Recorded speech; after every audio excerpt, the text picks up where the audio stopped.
All right, then I will begin. Okay. I'd like to start by calling this session of the Board of Revision to order and acknowledge that we are in Treaty 1 territory, the home and traditional lands of the Anishinaabe, Ojibwe, Innu, Cree, and Dakota peoples, and in the national homeland of the Red River Métis. Our drinking water comes from Shoal Lake 41st Nation in Treaty 3 territory. My name is Mark Boreski. I will be chairing the panel today. Along with me are Adila Del Oro and Larry Robinson. The assessor today is Drew Thiessen, and our recording secretary is Belen Rojo. To the Zoom participants of the hearing, please note, you are placed in the waiting room until your property is called upon. When it is your turn, you will be admitted into the meeting. Kindly follow along on the City of Winnipeg's Board of Revision YouTube channel for the hearing process. Once the host admits you into the hearing, please close or mute your YouTube player. You will then be permitted to speak with respect to your property. Once your hearing is concluded, you can leave the meeting. We will be hearing applications for revision of the assessment roll in accordance with the Municipal Assessment Act. The matters for which revision is requested have been described in each application, and we will limit discussion to those matters. The statements that are made at the hearing are sworn testimony, and anyone speaking to the matters must be sworn in. Be advised, the comparisons of assessments of properties are not considered evidence of market value by the Board of Revision. The Board of Revision is appointed annually by Council and is independent of it and the City Administration. It makes its decisions on the basis of the evidence provided at this hearing and issues a written order that will be mailed to all parties as soon as possible. Please note that the Board's decisions with respect to an application may be appealed to the Manitoba Municipal Board if the matter pertains to assessed value or classification, or to the Court of Queen's Bench if the matter pertains to the application of exemptions from taxation. Should you wish to appeal, information on how to do so will be included with the Board's order. With respect to the hearing process, I will confirm the points of appeal with your property to be addressed with each applicant following the swearing in.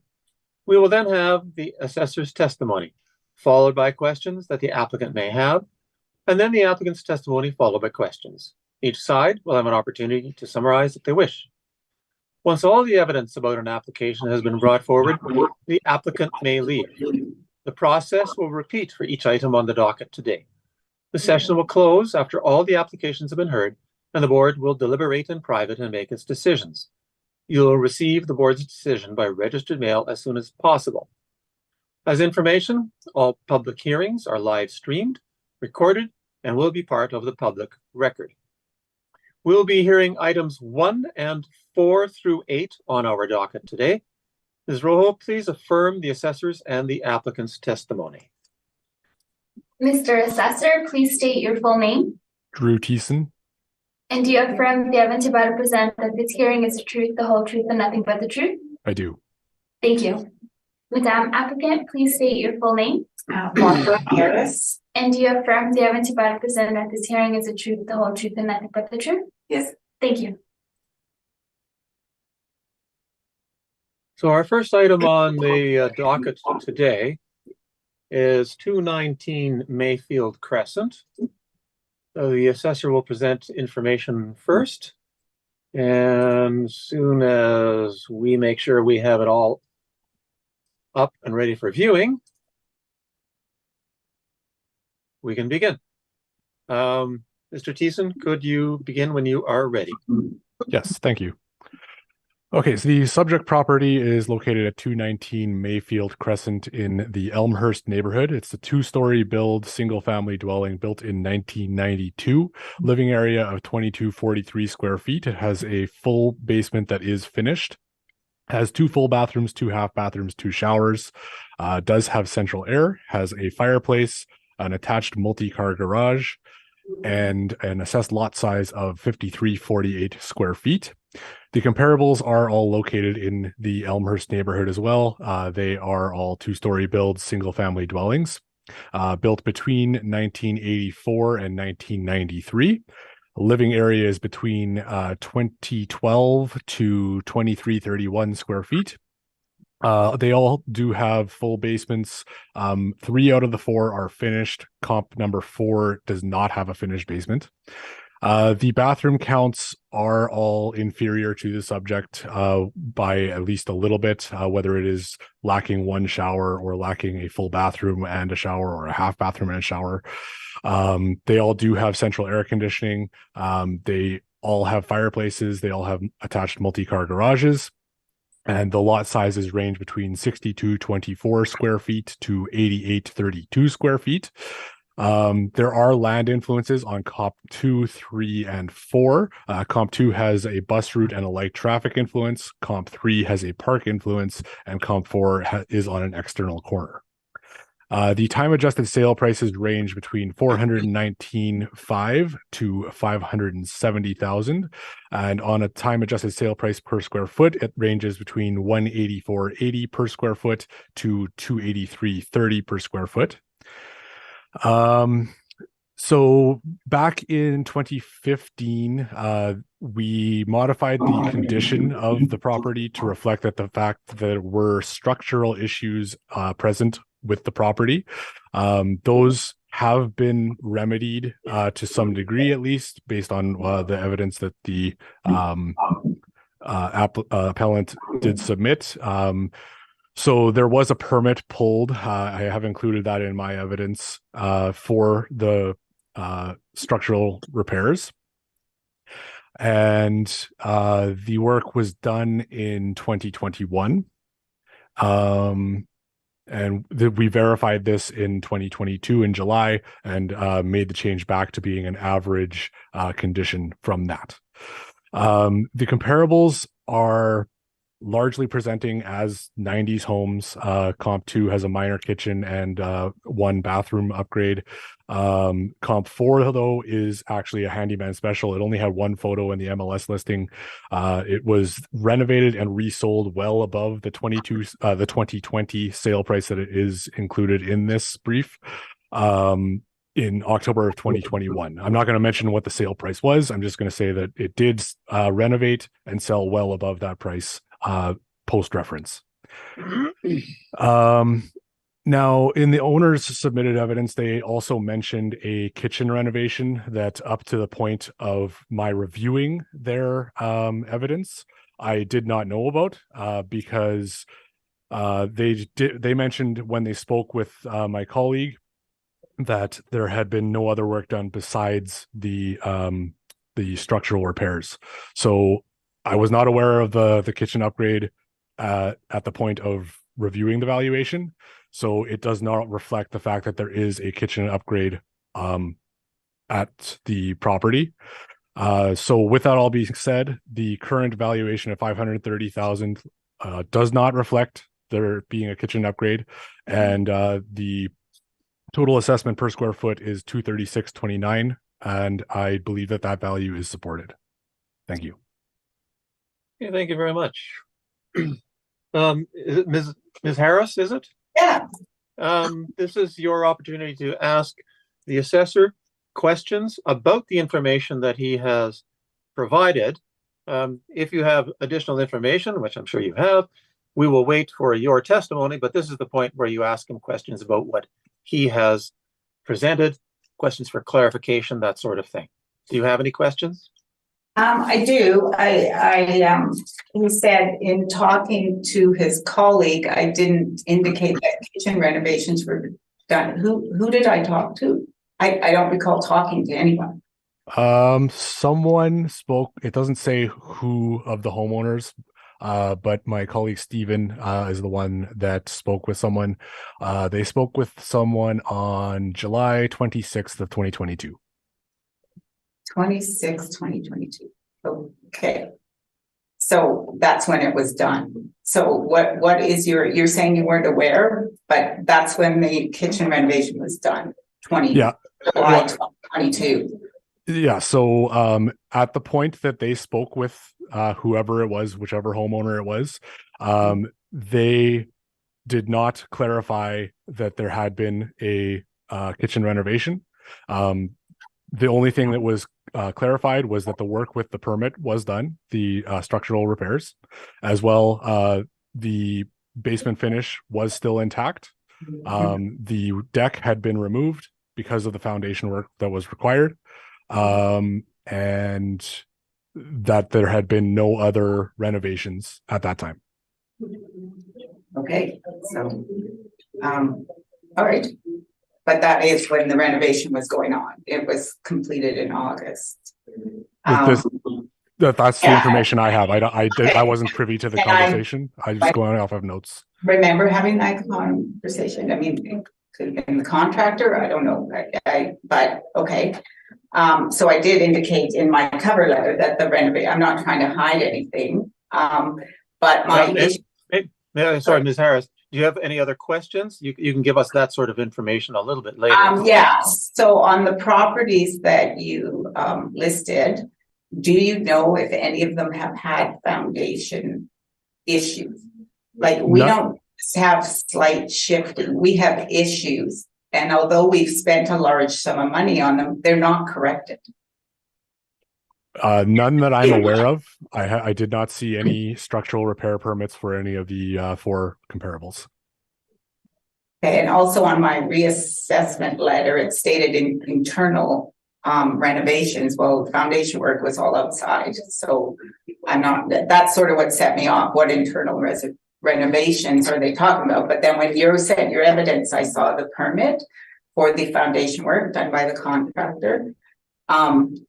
So yeah, I guess as far as questions, I mean, I could delve more into what the contractors did and what the repairs were, but I don't think that's what you want right now, is it? You just want to know. No, that's correct. That's correct. Just if you have some questions to clarify what he said.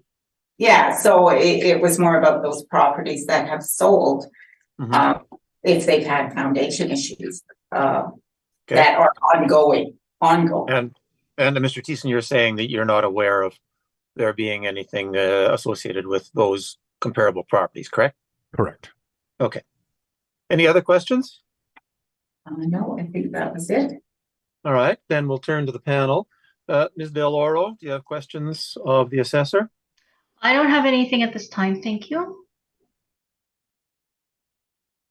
Mr. Robinson. Yeah, just one question, Mr. Thiessen, is that the internal renovations the appellant referred to, would that be the foundation work? Yes. So on the supplemental notice that they would have received, it would have had a reasoning code. I guess what was chosen was the internal renovations, where it's really covering the change for the condition related to structural repair. There's no option for a structural repair to put onto that notice. So I guess that is what was chosen for that notice. Understood. And the kitchen renovation, you would have known nothing about?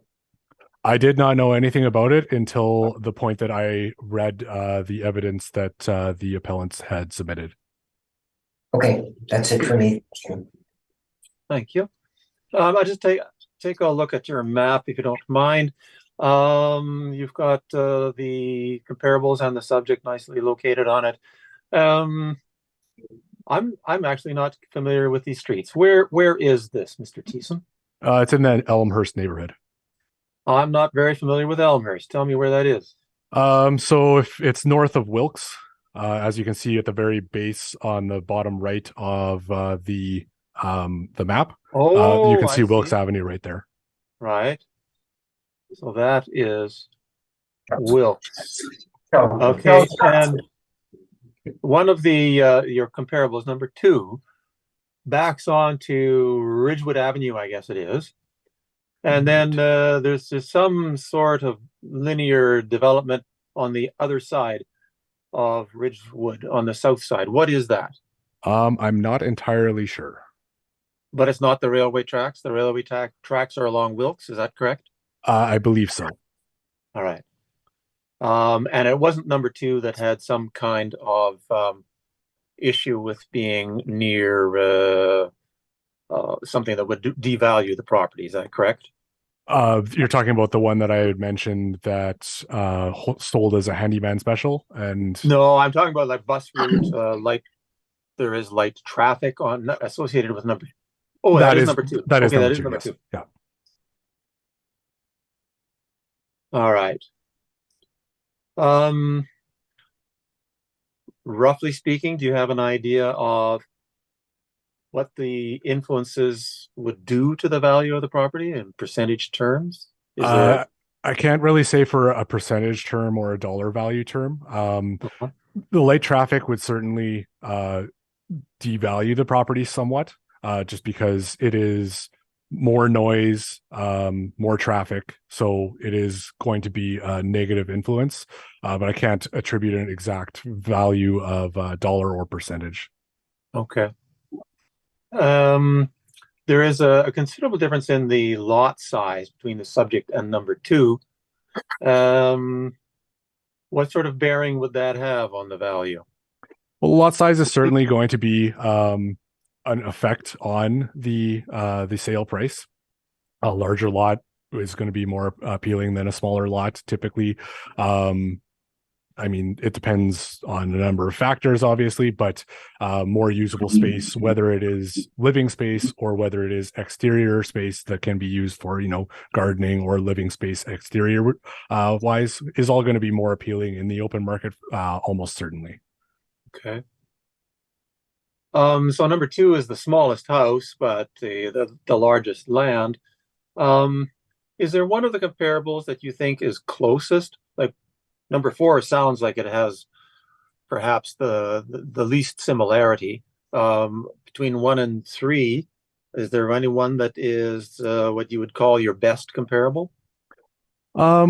Comps 1 and 3 are both fairly similar in terms of being like a original 90s build, but this is not factoring in the fact that there has been this kitchen renovation that I was not aware of until basically reviewing the evidence. So what they basically present as original to 1993 and 1989, whereas the subject now would not really be that way because they've now had a kitchen upgrade, which I was not previously aware of.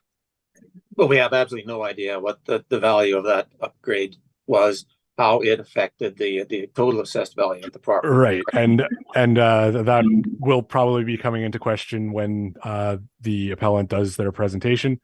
But right now, I don't know anything about it. So yes. Uh-huh. All right. Well, that's all my questions.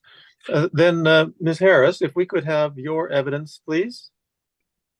Okay, so I had attached the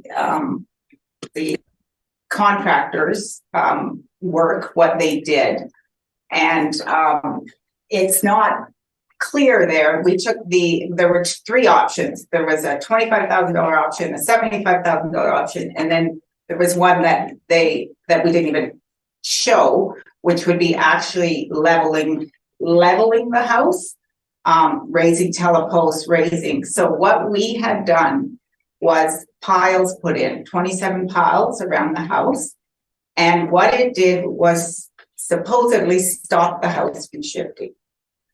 So 2 years later, it is still moving.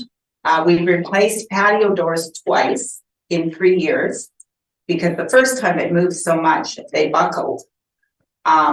That was before the foundation work. Then we had the foundation work.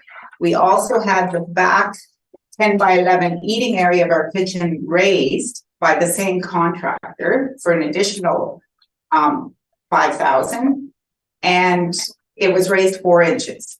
We reinstalled patio doors. My husband rebuilt the wall, so it was all level. Now again, 2023, we can't open them. We haven't opened them since last summer. It is still moving. So yes, we put a lot of money in. Yes, we can put a lot more in. But if we ever try to sell it, people are going to be aware of the foundation issues. I sent 20 or 30 pictures of just ongoing issues. The floors have humps in them in the hallway. All you have to do is walk down the hallway. I mean, in 2015, when I called someone, it was done differently. You sent an assessor, he walked through the house, he looked at all the issues, and then they made their decision. So now this time, we sent pictures, but it's hard to tell from pictures when you're walking through the house, the slope. So we chose the mid option, to stop it. And in most areas it has, but in the kitchen, it still is. And that kitchen renovation, those fellows had a heck of a time putting in because of the crooked walls and again, if someone came and saw it, you can see the gaps that are hidden. It looks lovely at the front, but just so that, it's level, but it wasn't an easy job. And it was new cabinets and new countertop. The countertop's already pulling away from the existing wall. So yeah, and from my pictures, there's areas that can be fixed, but it's going to take us years and thousands of dollars to fix it. So, it's great to say it'll sell for $530 or more, but will it? When you walk through and say this house needs $50,000 more in foundation work. Excuse me.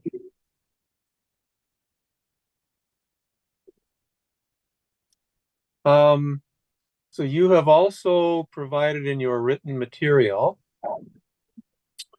some sale prices of other properties. Can you tell us about that? Well, I don't have the resources of an assessor, so I went through your website where it showed sales of homes. I looked for 2 stories, similar years, similar size, and no ditches, because in Charleswood, there's a large difference between properties that have a ditch and properties that have a finished bay. I tried to stick in those parameters. I've seen some of the houses that I put there because that's my neighborhood. I walk it all the time.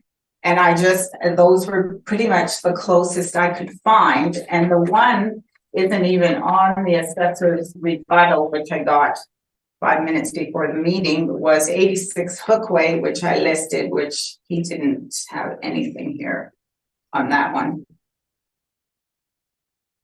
I could just address that quickly. 86 Hookway was actually in my comparables as well. Oh, it's in yours. Okay. Okay. So, sorry, but I'm looking at a page here. Oh, just a second. Sorry. Carry on. Well, I don't know what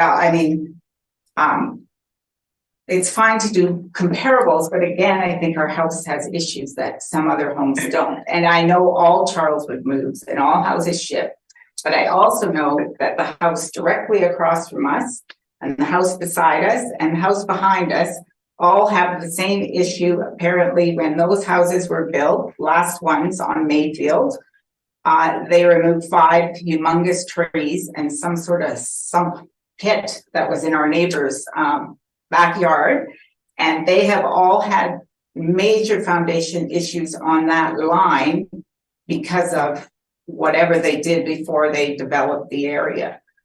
I know my neighbor in the cul-de-sac looking out my window, which is right out from my house, has had twice his foundation done. I'm not sure exactly what they did, but one was before we moved there and one was currently while we were living there. So although all houses move, I believe this has some special characteristics. Okay. Is there anything else that you want to provide us with? No, basically my summary was about, while nobody's commented on any of the photographs, did the assessor look at the photographs?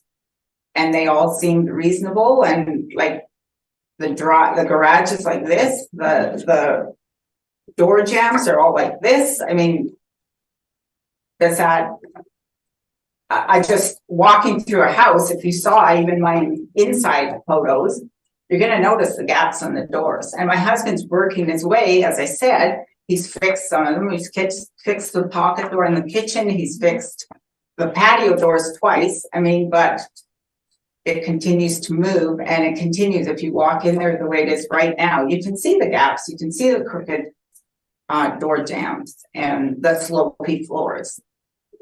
Okay. And that was in my picture. And I sent levels, like in our basement, we have a hump It's finished, lovely, but by the wall, that is 4 centimeters. And it doesn't even reach the wall because we have a sitting area, sitting built in there. So we took a level to show that it's like this big hump in the middle of the, Yeah, page 22. yeah. Yeah. Okay. Well, let's turn to questions then. Mr. Thiessen, do you have questions about the information that Ms. Harris has provided? I do. So the first question I have is just when were the photos that were submitted in your evidence taken? 2 weeks ago. Okay. Or a week. The outside were a week, the inside were 2 weeks. Okay. And then you mentioned that you have seen continued movement since the foundation repair was done by Sabre. Did they, at the time of the repair, mention anything about expecting further settlement, or is like the shifting ongoing? Have you had another professional opinion as to whether this is something that will be a problem going forward, or if it's going to be just something that's temporary, or have you had any of that? Well, we did when we hired them, they said they won't guarantee it. So they were guaranteed a year. They said, hopefully that will do the trick. We had an engineer, we had, my son's a geotech engineer. He did soil samples. And then we had hired another engineer to give to Sabre. They needed professional engineer drawings. That suggested the piles and where they'd be located. However, it hasn't been as successful as we hoped. There was no guarantee we wouldn't do it again. We should have done more piles under the patio door. There was only 2 done. We should have maybe done 4. But then we raised it. So we were hoping that would help the situation as well. So currently in my pictures is our patio doors with no casing on. Those were all finished. That's what we're living with now, because my husband's like, well, how much is it going to move? And do we remove the doors again before they get wrecked this time? Because I included those bills as well. And there were 35 the first time and 45 the second time. It's like, you can't do that every 3 years. So just related to that, so you did adjust the doors at some point after the repair Oh to yeah, make it be more like flush, and then it went back out of flush. Okay. Yeah, we replaced them. I think I said November 2021. The foundation work was done in January, February, March, and we replaced them November 2021, and we stopped using them last year. Okay. And then my last question is just related to the kitchen renovation. So you did mention in your evidence that the cost of the kitchen renovation was $25,000 ish. Yeah. And was that done by you, or did you hire contractors to do No, it? a contractor. Okay. And for the kitchen renovation, like what materials were used for the countertops and the cabinets? Because it was just the countertops and cabinets done, or was there more to it? No, we didn't. The flooring wasn't changed, and the appliances, we had most of them. Okay. So what were the materials then? Like, was it like a thermofoil cabinets, or was it it's quartz countertops. Quartz countertops, okay. And then the cabinets are wood cabinets. Wood cabinets, okay. Painted wood, yeah. Okay. Okay, that's all the questions I have. Thank you. All right. Ms. Del Oro? I do have a couple questions. Ms. Harris, how long have you lived in the property? You may have said that, but just 2000. Since 2000, so 23, gonna be 23 years, 22. Okay. And I see you've provided quite a few invoices and quotes.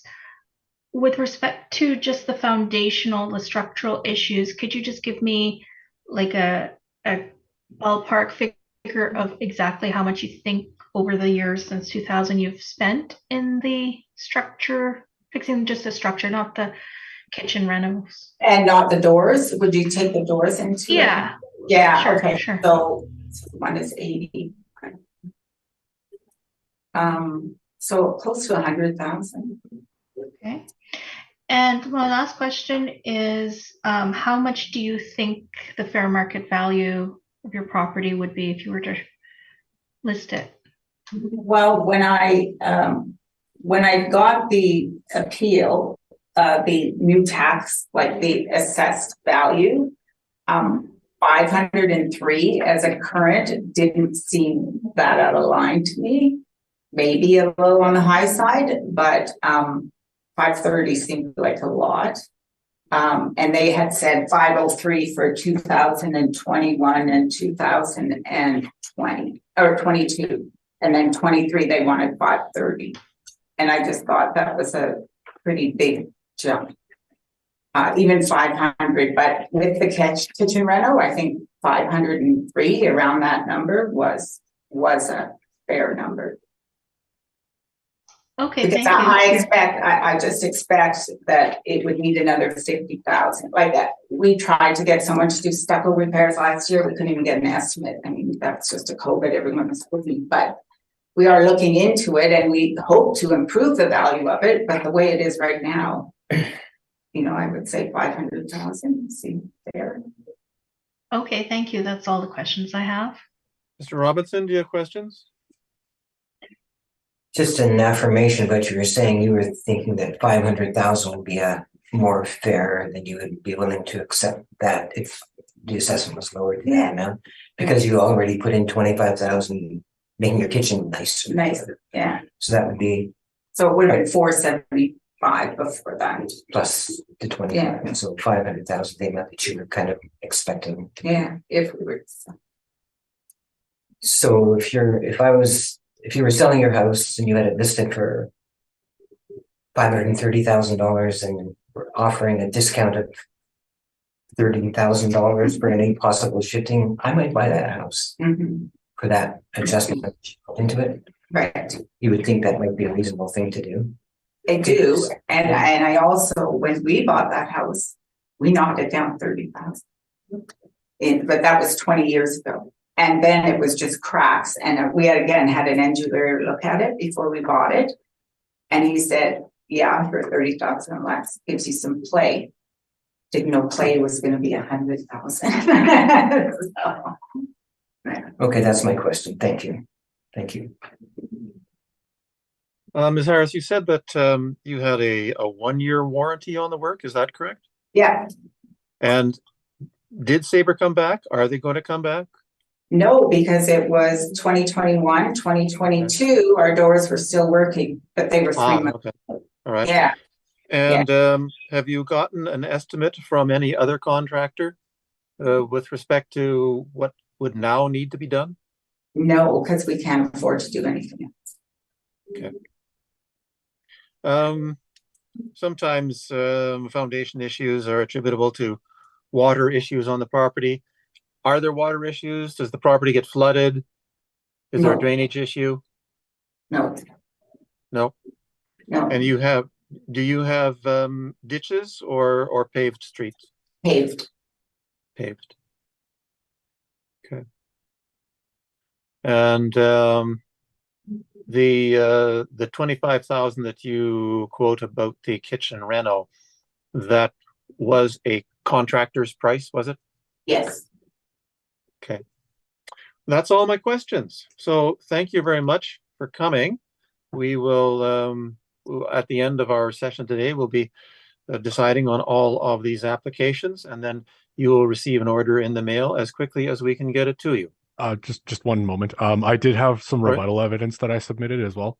I'm sorry, I didn't see that. You changed the comparables. So these are just the Mr. Robinson? comparables. Mr. Robinson, just leave it to Sorry, the assessor.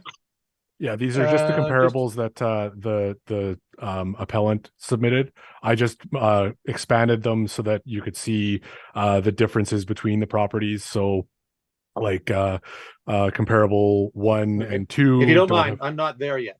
Oh, yeah, Where no is your problem. where is your material? It's I submitted it as a rebuttal evidence. I Belhen maybe knows, I don't know. Well, there I see. Reason why I didn't see it, Ms. Rowe, is because when I open up our dockets, I always get a very narrow column, which doesn't show all the information, and I cannot expand it. If you wouldn't mind trying to figure out how that could be done, then If you hover between the column name and modified, your cursor should change so you can expand. that used to work, and it no longer does.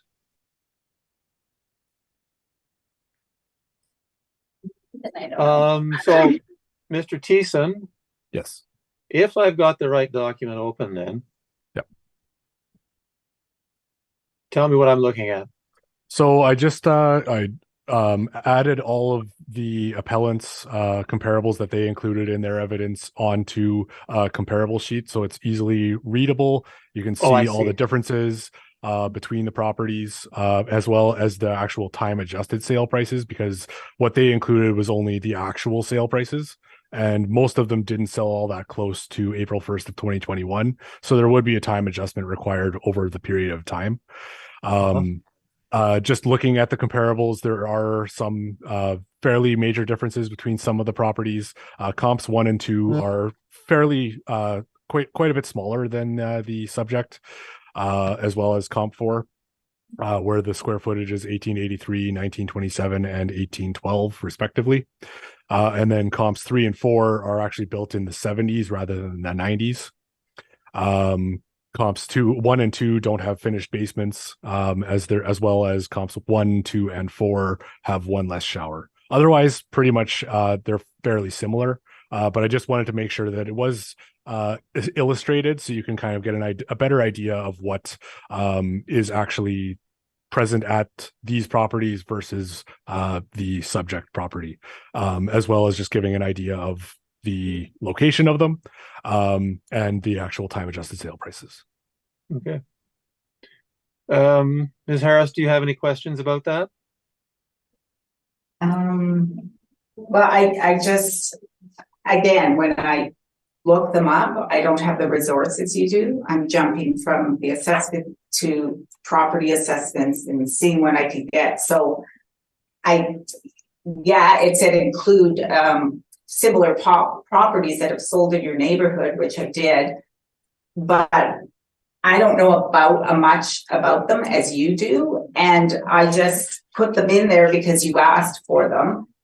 Doesn't mean, and I thought they were similar, and the square footage is, but I couldn't find anything really similar. And sold in 2019, 20, 21. What about the housing market in those years? I mean, do you even take that into account?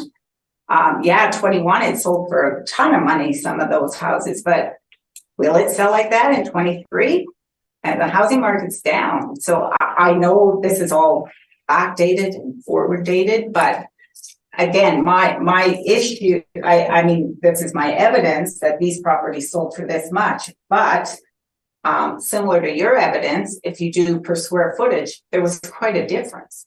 So again, what made the difference in the houses that sold per square foot that you indicated on your evidence? Right, like the comparables in my evidence, they all had a higher time adjusted sale price than your assessment per square foot. So, right. and except for comp 4, which, as I mentioned previously, was a handyman special that had been renovated after the purchase and resold in 2021, which I'm not getting into too much because it's post-reference sale. Right. Same thing with your comparables, just looking at the comp sheet that I provided in my rebuttal evidence. All of them, except for comp 3, did sell at a higher time adjusted sale price per square foot than your property has as the assessed value per square foot.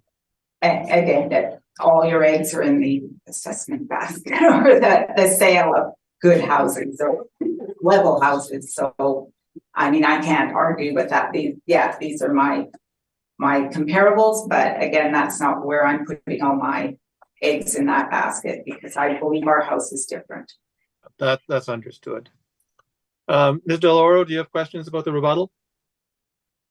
Not at this time, thank you. Mr. Robinson? Nope, I'm good, thank you. All right. In that case, we will draw this one to a close. And as I was saying earlier, we will send out an order to you, Ms. Harris, as soon as we can. Thank you for coming. Thank you for your time, everybody. Thank you. You-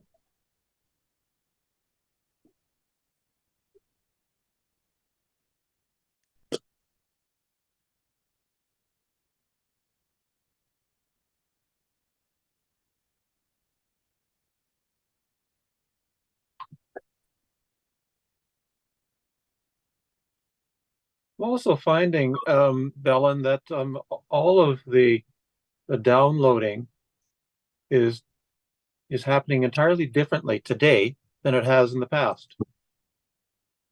That might be a software update.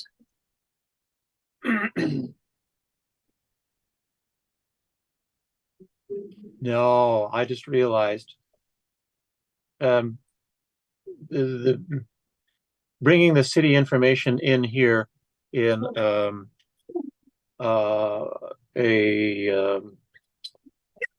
browser other than Chrome doesn't seem to work very well. And I think that's perhaps what the issue is here. I think it prefers Microsoft Edge as well. Oh, is that right? Yeah, Okay, so Microsoft platform. good to know. All right, then. Do we have an applicant present for our item 4?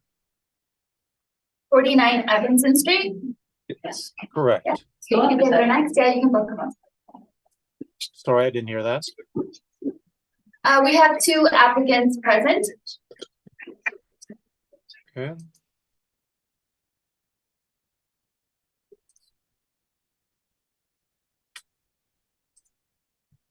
Sorry, I am struggling because it's coming up in a different browser.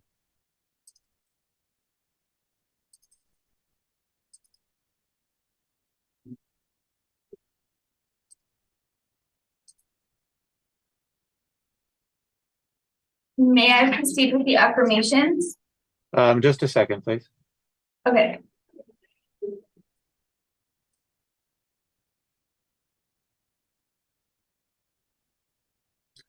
Yes, you can go ahead. Okay. Mr.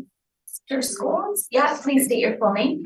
John Scholes. And you affirm the evidence you are present at this hearing is the truth, the whole truth, and nothing but the truth? I do. Thank you.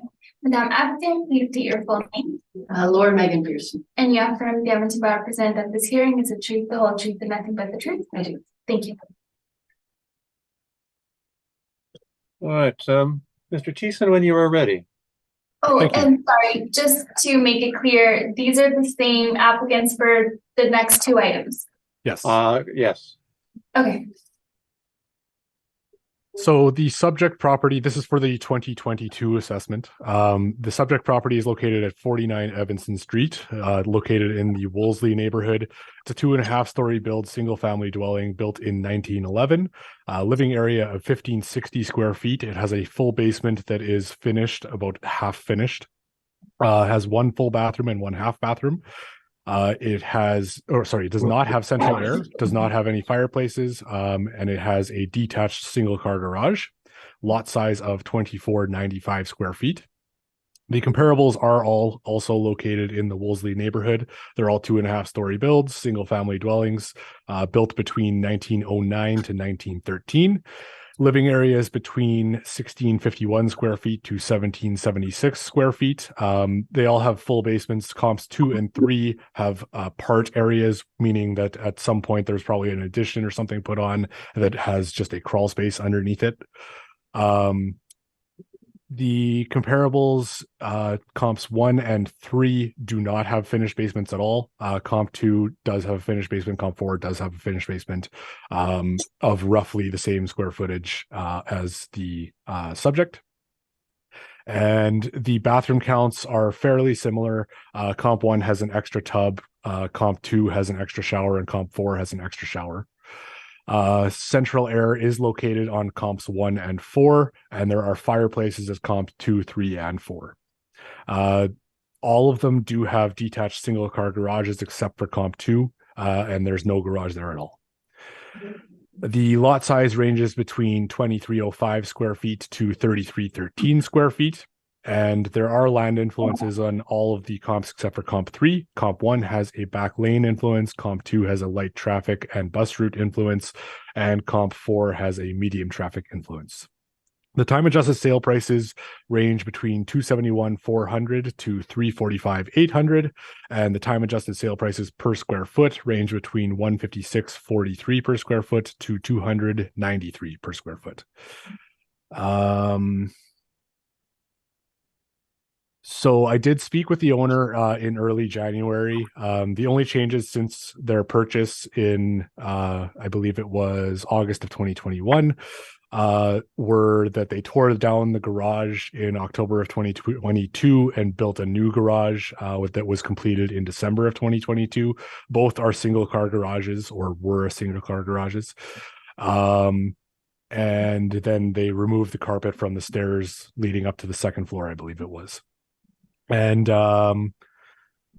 they had mentioned that there were no known deficiencies with the property. It is fine as it stands.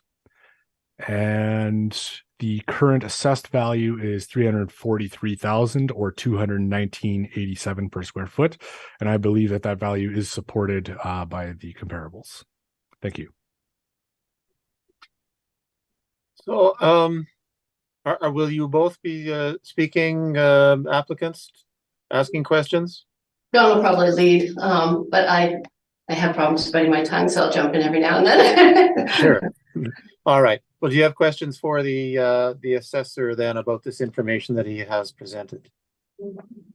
Our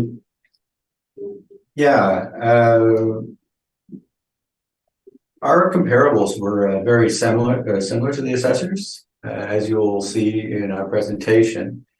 Yet the ones that we deemed most comparable were excluded by him in this appeal, and you will see in the next one. So our first question will be, you may use these specifics, why were 83 Evanston and 175 Arlington included, but not 118 Lipton? So I was going to get into the comparables that you provided after you present your evidence, but that's perfectly fine since you asked me. So 118 Lipton lacks upgrades that are present in the subject property. The basement's unfinished. It's nicely maintained, but it lacks the upgrades that your property does have. So it doesn't have a kitchen upgrade like yours, and it does not have the bathroom upgrade like yours does. And then for your other comp that you provided that was not in my comp list as well, 16 Ruby, it is slightly more upgraded, it's slightly larger. It has a double garage and an extra full bath and shower, as well as air conditioner. But I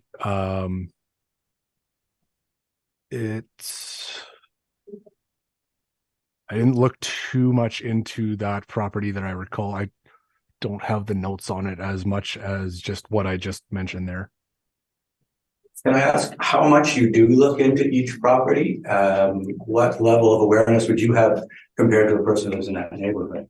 Of my comparables, I looked fairly extensively. Of yours, I'm fairly limited on time. I only got your evidence on Friday afternoon, and then the hearings today in the afternoon. I was not working on the weekend, so that provides me basically with one business day worth of, little less than one business day worth of time to review the information for all of the appeals on this docket. Same as we have.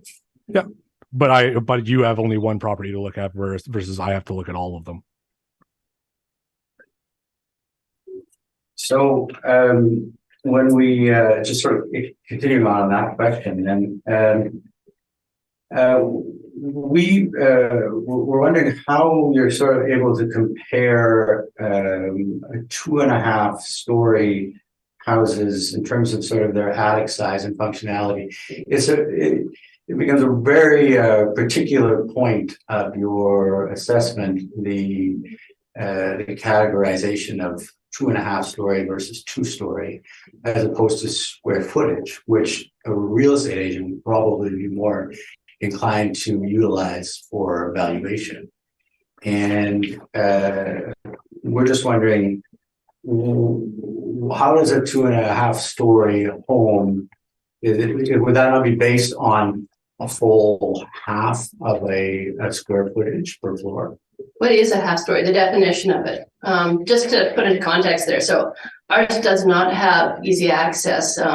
It's first off, it's very small. It has a very limited space that's 7 feet that you can actually walk down limited. It's a very small percentage of the home. What would you say percentage? We said less than 20 of the floor size, Yeah. like a 17%, which would make Of it the floor about size. 2 and 1/6. The half story, but then also the accessibility of it. The only way that you can access that, it's more of a loft than a half story because you have to go through the master bedroom closet to actually go up to that story. So yes, that's where currently my office is, but it's unheated as well. There's no central heat or anything that goes up to that space. It's a very small usable space. So just maybe to phrase that into a question. Yes. Would be how certain can you be that one 2.5-story home is in fact comparable to another based on that half story? So I would be reviewing the MLS listings for all of these sales, and I did review for my comparables as well as your subject MLS listing, which I did actually include in my evidence as well. And relating to the size, I'm not sure where you're getting that 17%, given that even in the listing itself, they have the loft on the 3rd floor listed as 23.25 by 9.08. And that is likely excluding the area of the exterior walls, which is fairly common for the areas listed on the MLS listings in that section on the bottom. Unfortunately, that isn't the case. They haven't measured it because, of course, it being the pitch of the roof up top, the only space you can actually walk is a very narrow space, which you can actually tell in the pictures. If you do the pictures, so we're not arguing, if you look at the pictures, the distance, the width that you can actually move in it is the width of 2 chairs side by side, and that's it.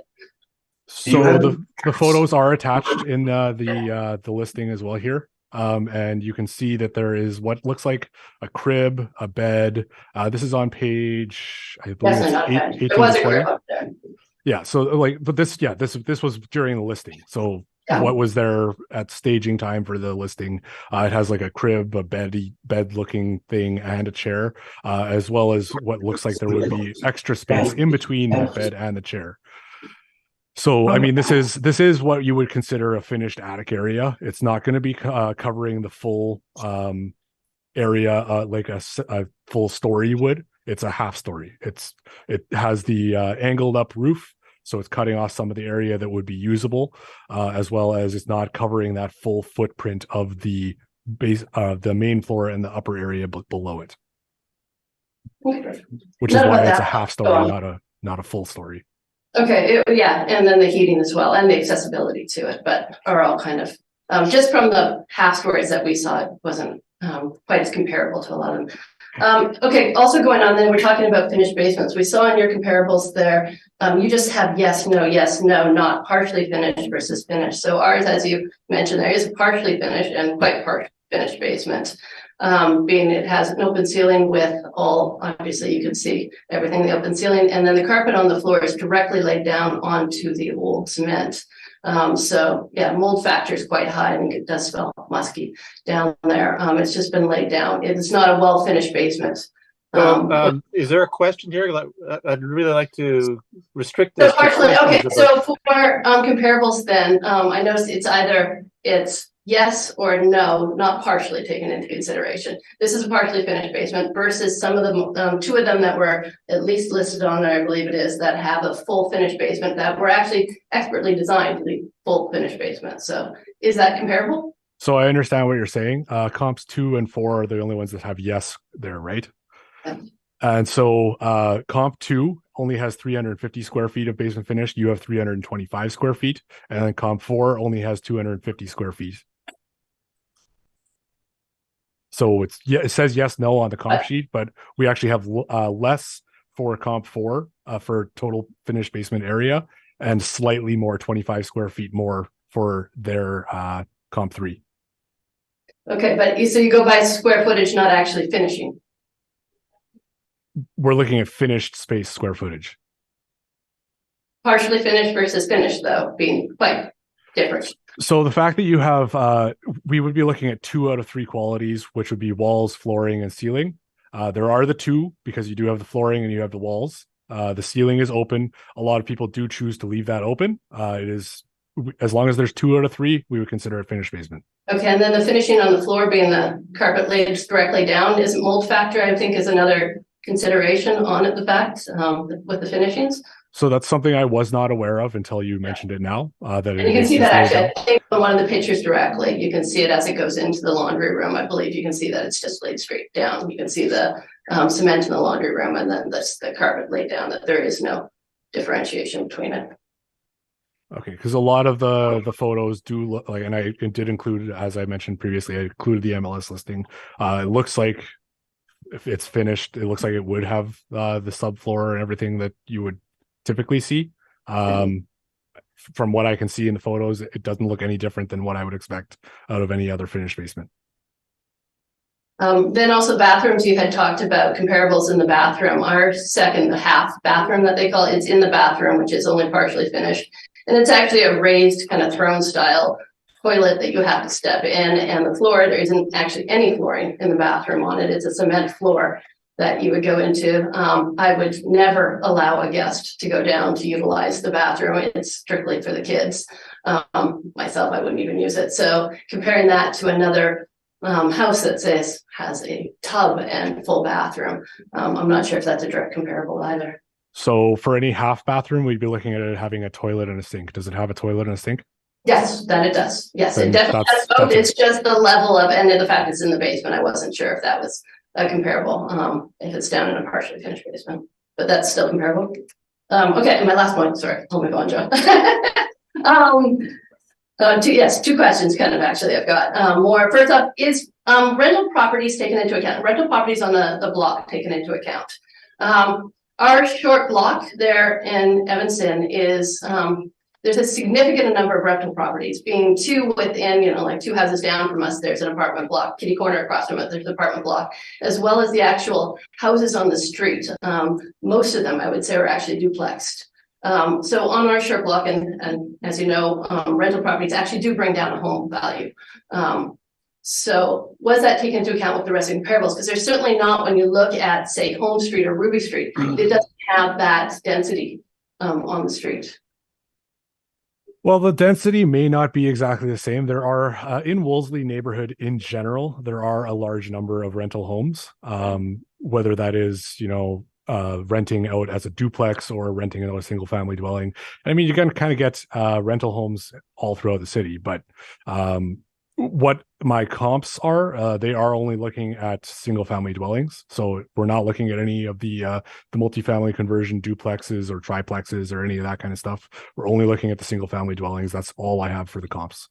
Yeah, but it's not the the neighborhoods, right directly on the street, because it does bring down the value somewhat of the house, right?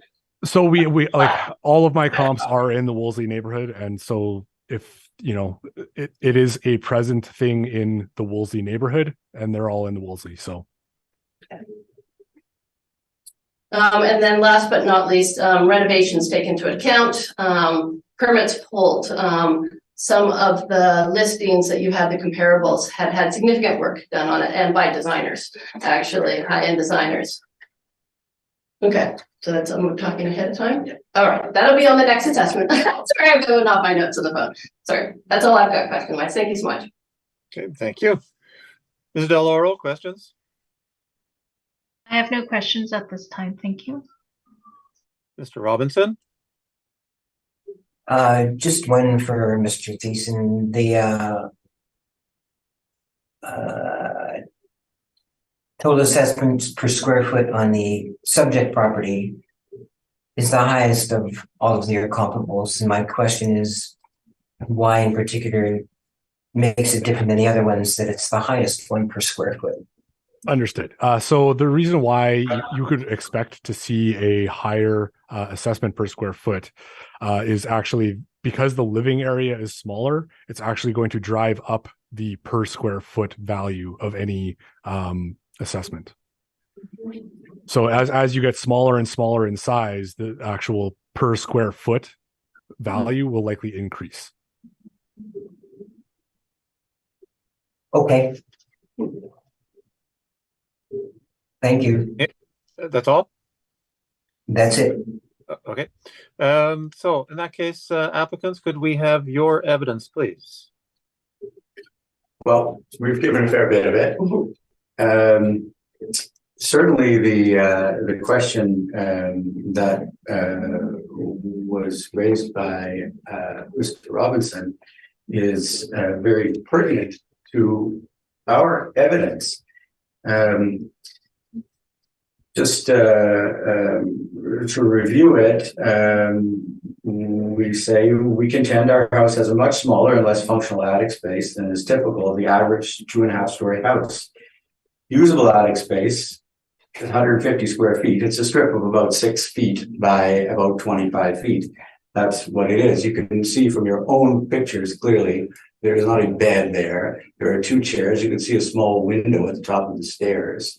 That's the extent of the usable space. And there's no central heat in the attic, as Megan mentioned. And additionally, accessibility is limited to a bedroom closet only. We're saying here, and this is a very important part of our evidence, we're offering 2.5-story comparables for this appeal. But we would strongly suggest that our house is actually much more comparable to a 2-story than a 2.5-story. And I really would urge Board of Revision to take a careful look at that, what constitutes a typical 2.5-story home versus one that has this narrow strip at the top. It is a design specific limitation of an attic space that somebody has managed to squeeze some use out of, period. So I've also mentioned why interior alterations done in 2012 would correspond to an assessment adjustment 10 years later. But what really I'd like to, I think we'd like to be as efficient as we can here. And the average of the assessor's comparables, and this is in reference to Mr. Robinson's comment, average of the assessor's comparables is $185.72 a square foot, which if applied to our house yields a time-adjusted sale value of $289,723. I'm not in any way clear how you can suggest that a smaller square footage in a home is somehow a value increase. I mean, that's an extraordinarily subjective statement to make. It truly is. So even if we exclude, we don't even take all 4. We're just going to take the highest, Mr. Thiessen, the highest of your comparables, not ours, yours. That's $200.93 a square foot. Applied to our house, we get $313,451. I don't have anything more to say in terms of our evidence. If you do, Megan, go ahead. No, just the renovations as well that were done to our house. I don't know if we want to approach it on this one or not. As John said, that we've got all the permits and stuff that we've looked at. It was back in 2012. They're dated. They weren't well done renovations. We don't have wood cabinets like the last one. We don't have quartz. It's a plastic countertops that they are, and they're god awful. And thermofoil kind of cabinets there that are already peeling back. It's dated already. We do have hopes, and it might be up here another time again because we do have hopes to renovate, but it does need a renovation. We can touch on that. Yeah, and we can touch on that on the second assessment there. Since it's state-wise, it's more relative to that one. Okay. Mr. Thiessen, questions? I do, thank you. So you mentioned that the attic space has no heat. So does it have no heat at all? Like, or is it just doesn't have the central heat, or does it have baseboard heat, or is it?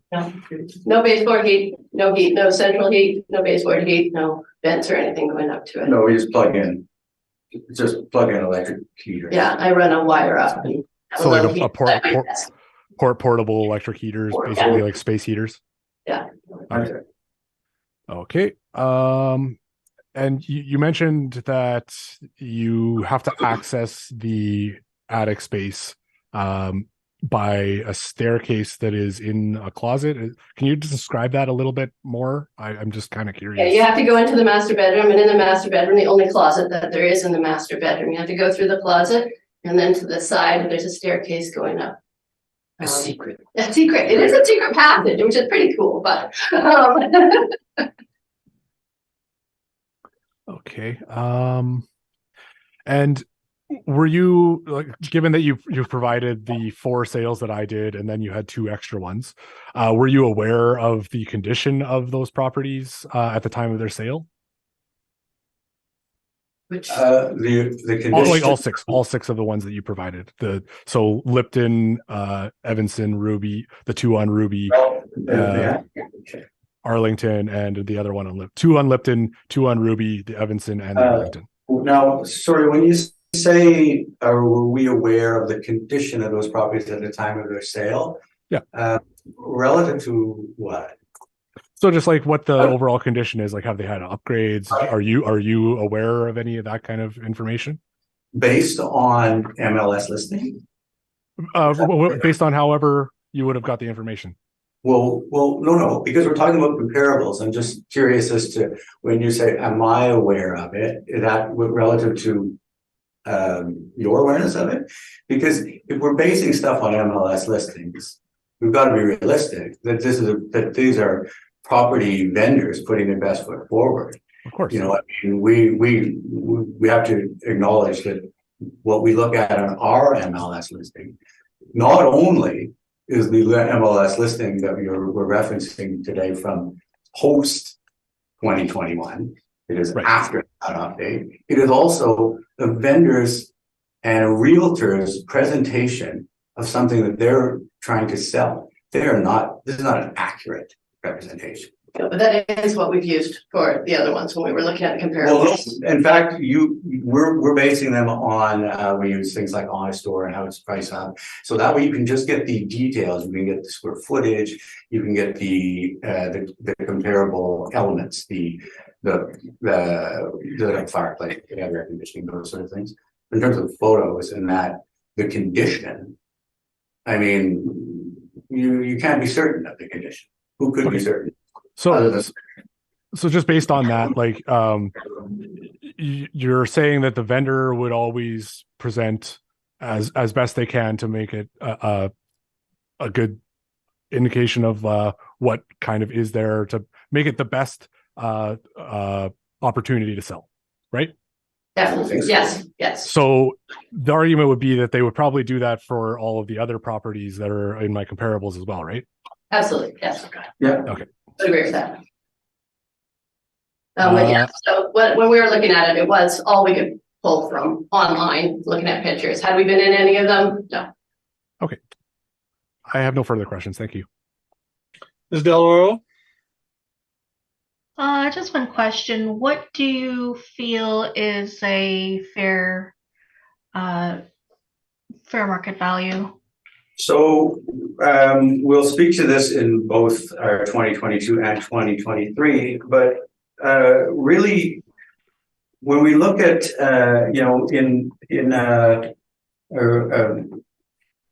in fairness to the assessors, Mr. Thiessen, of course, our comparables are similar, but we sit on the lower side of these houses, and so we just think our assessment is about 7.5% higher in this one and the next one.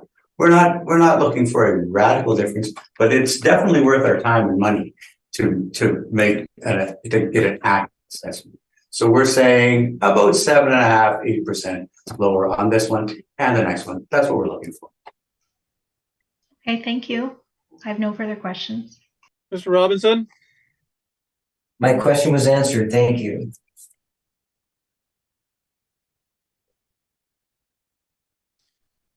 And I have only a question for the assessor. is it typical of 2.5-story houses in Moseley to have unheated top stories, heated only by space heaters, or is that atypical? I can't really say typical or not. I personally haven't seen a lot of it, but I haven't seen a ton of the 2.5-story builds. Like it wouldn't have been mentioned. It wasn't mentioned in their MLS listing. So I can't be sure that it wouldn't be the same case for all of these other comparables. Okay, just an unknown. Okay, that's my only question. So that concludes then our item on the docket here. What we will be doing is later in the day, when we're finished all the applications, we will be deciding on the values that ought to be put on the properties. That comes to you in the form of an order, and there is information, if you so choose, to appeal that further. But we will try to get that to you as quickly as we can. Thank you very much for coming. So we're doing the same property for the next one. We're still here. Oh, that's right. I'm sorry. I'm sorry. 23. Yep. I'm rushing my fences here. Okay, so let's address the 23 value. Mr. Assessor, when you are ready. Okay, so this is for the 2023 value. Same property, 49 Evanston in Wolseley. All the comps are in Wolseley. 2.5-story build. All the comps are 2.5-story. Single family. All comps are the same. Built in 1911 still. The comps are between they're either built in 1910 or 1911. Do you want me to read over the entire subject over again, because we just went through it, or just... I think we're familiar with the subject. It would just be okay. The comps. Okay, so the comps, they all have full basements. 2 of them have no finish in the basements, and 2 of them do have finish in the basements. The ones with are comps 2 and 4. They are slightly larger amounts of square footage for basement finish than the subject is. And the bathrooms, there's an extra tub at comp 1, a extra full bathroom at comp 2, 1 less half bathroom at comp 3, and 1 extra shower at comp 4. Comp 4 is the only one with central air conditioning. Comps 1 and 3 have fireplaces, and then comp 1 and 3 also do not have any garage of any kind. The other ones both have the single garage, as the subject does. Assessed lot size ranges between 2498 square feet to 3277 square feet, and comp 4 just has the light traffic bus route influence. The time at sale prices range between $346,200 to $411,500, and the per square foot would be $215.46 per square foot to $229.50 per square foot. I don't think I have anything really further to add related to the subject for the separate year. So the 2023 assessed value is $360,000, and the assessment per square foot is $230.77 per square foot. And I believe that value is supported by the comparables. Thank you. Okay, applicants, do you have questions about that? Do that in our presentation. I think I think everything we can do in our presentation. I don't think there's any direct questions. All right. Ms. DeLauro? No, I don't have anything for the assessor at this time. Thank you. Mr. Robinson? Just a curiosity question. You had 5 comparables for the 2022. Why didn't you just use the same 5 comparables for 2023? I'm just curious. So we're looking at a different reference date. So we would be looking at April 1st of 2021 versus April 1st of 2018. So it's better to choose sales that are closer to the reference date rather than using a large time adjustment as the time increases between the sale and the actual reference date. Thank you. That makes sense to me, which is really good for me. Thank you. Yeah, no problem. Thank you. I have no questions. So could we have your evidence, applicants, please, for 2023? Well, again, we lead directly from Mr. Robinson's question. Interesting. So we contend, very much based on what we've just heard, that the 2023 this particular, in this assessment, I shouldn't say, 2023 assessment, assessor submitted list of comparables, it's problematic. 2 of the assessor submitted comparables, comparable 2 and comparable 4. Both with the finished basement and the detached garage. These we have done some more research on these 2, and they are both designer renos. Perhaps some of you are familiar with the Jake Clausen kitchens. They are pretty fancy, and that is a 126 Evanston, 181 Holmes Street. Had a lovely new full what would appear to me by on-site examination, a full of 4-season front porch, all done in brand new windows. It's that place has an overheight garage. It is looking nice. Had we been in the market at that time, boy, you bet that's how we went. So also, his list of comparables excludes 109 Ruby Street, which we felt in our submitted evidence was a strong comparable, but maybe it's not the strongest comparable. However, if we exclude those 2 outliers, which are quite a bit higher than the other 2, and we bring in 109 Ruby, which is not an unreasonable way to do this. We're weighting the assessor's comparables. We're taking those 2 of those, which we agree, I think we can agree are more in keeping with our home, and adding 1 more, which is also in keeping with our home, we come up with an average of $209.66 per square foot, which yields a time adjusted sale value for our house $327,073. So it just it comes right back to the same that we had in the 2022 assessment. The comparables, they're fair, they are reasonable, but they are not accurate. And it still comes, I mean, if you come back again to that attic without any heat, it can come back to the what degree of finish on the basement. We're talking, I think we're really accurate on comparables. So can we not just be in the average? Can we just be the average of these comparables? That's all we're asking for on both of these 2022 and 2023. It brings us down, you know, we roughly about 8%. And because we've had this, I try not to reference the 2022 one here, but we had a big jump there. And then we had a much smaller jump in this, from 2022 to 2023. If we bring down that, the 2022 down 10% or 8%, then it follows that it's okay to bring the next one up, and we're moving forward progressively. We had to tear down our garage because we couldn't get into it in the winter because it was full of ice, because it's below, and it was rotting below ground level. So we tore it down, we built a new one. It is not completed. You can reference that the permit is still open because it is not done. We are able to drive our car into it because garage masters were nice enough to put a temporary door in so we could use it in the winter, but that is not, it is not clad, it is not finished. Just to try, you know, to make this, I guess, make it a little bit cute. All we're hoping for here is next year, you're going to see we have completed our new garage. Our property value is going to go up. hopefully kitchen renovation. Kitchen renovation exceeded, in which case you'll get the money. You'll get the money. But right now, it's not time.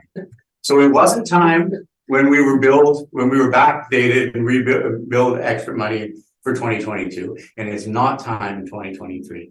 So I was going to say our way of introduction. You know, I'm a longtime small business owner, downtown Winnipeg, very fiscally responsible. Megan is a federal government economic development officer, pays attention to a lot of details like this all day long. So we're going to conclude our presentation by just saying, we all agree everything's reasonable. In the end, it'll all work out. We moved to Wolseley and overpaid for a house because we have a transgender child, and we wanted to make sure that they didn't grow up in St. James because we just felt we needed the most progressive area we could have. And that's where we're at today. Yeah, so we realized that when we bought, we were willing to spend over value, and so we're really hoping that didn't get taken into account. We overspent, we know we did, it wasn't worth the value of the house, it was worth it to us, but not to put it back on the market for that. Mr. Thiessen, do you have questions? I do, yes. So again, you did provide some of the same comparables that I had in my my comparable sheet. And you also did provide some other ones that were not there as well. So there were 4 of them that were not in my comparables, that at 244 Arlington, 54 Evanston, 179 Home, and 109 Ruby. So were you aware that the first 3 that I mentioned there, so not 109 Ruby, but the other 3, they're all multifamily conversion homes. So they have more than one dwelling unit. You know, as far as I'm concerned, as you stated, we can disregard, we can just go with your comparables. Yeah, we can work off, because when we initially did it, we did have problems finding MLS listings for some of them. So then once we were able to get yours, we've worked based on your listings there. Yeah, we did the best we could with the information we have. Yeah. Okay. All right. And then you mentioned that you had been to 181 Home Street, correct? Right. So they have that front you said 4-season sunroom. It is glass enclosed area that clearly was previously not glass enclosed, or maybe was like very poorly glass enclosed. And then they have just a couple of baseboard heaters in there, right? Electric baseboard heaters. So would you say that it really probably is 4-season, or that it might be closer to 3-season, given it's only being heated by 2 baseboard heaters, and they maybe didn't do the insulation in that space to fix it up? Or heated in my attic space that I'm working in. Sorry. Yeah, you had mentioned that as well. And and there's just one other question. You had mentioned when I spoke with you in early January that the garage was usable in December of 2022. However, as you just mentioned too, that the cladding still needed to be done, and that the electrical needed to be buried because they couldn't do it in the winter, obviously, because we have hard ground in the winter. So that is all that needs to be done. It is a usable garage as of sometime in December of 2022. Inspections haven't been done on it, but usable as in the fact we can drive in and it's covered. Correct. Yeah. Like just yesterday, they were looking to take off the garage door again. As I said, they were nice enough to give us it temporary, but yes. So it's more of a carport it's going to be, but until summertime. Okay. And actually, just related to 109 Ruby, I actually do believe that is a fairly reasonable comp. However, there are some things I noted about that property. Where is my note here?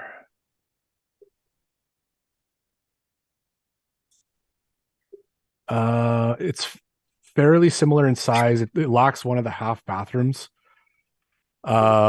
And it is lacking some of the upgrades, the same level of upgrades as your home. So the upgrades, they were done, but it's like in the 70s and 80s for the kitchen. And then some of the flooring is done. So it's not really apples to apples. It is a little more dated than your own home. It definitely has seen some upgrades over the time. So it's not like a 1912 home that it was actually built in, but it is slightly more upgraded and slightly less upgraded than your own property. So were you aware of that?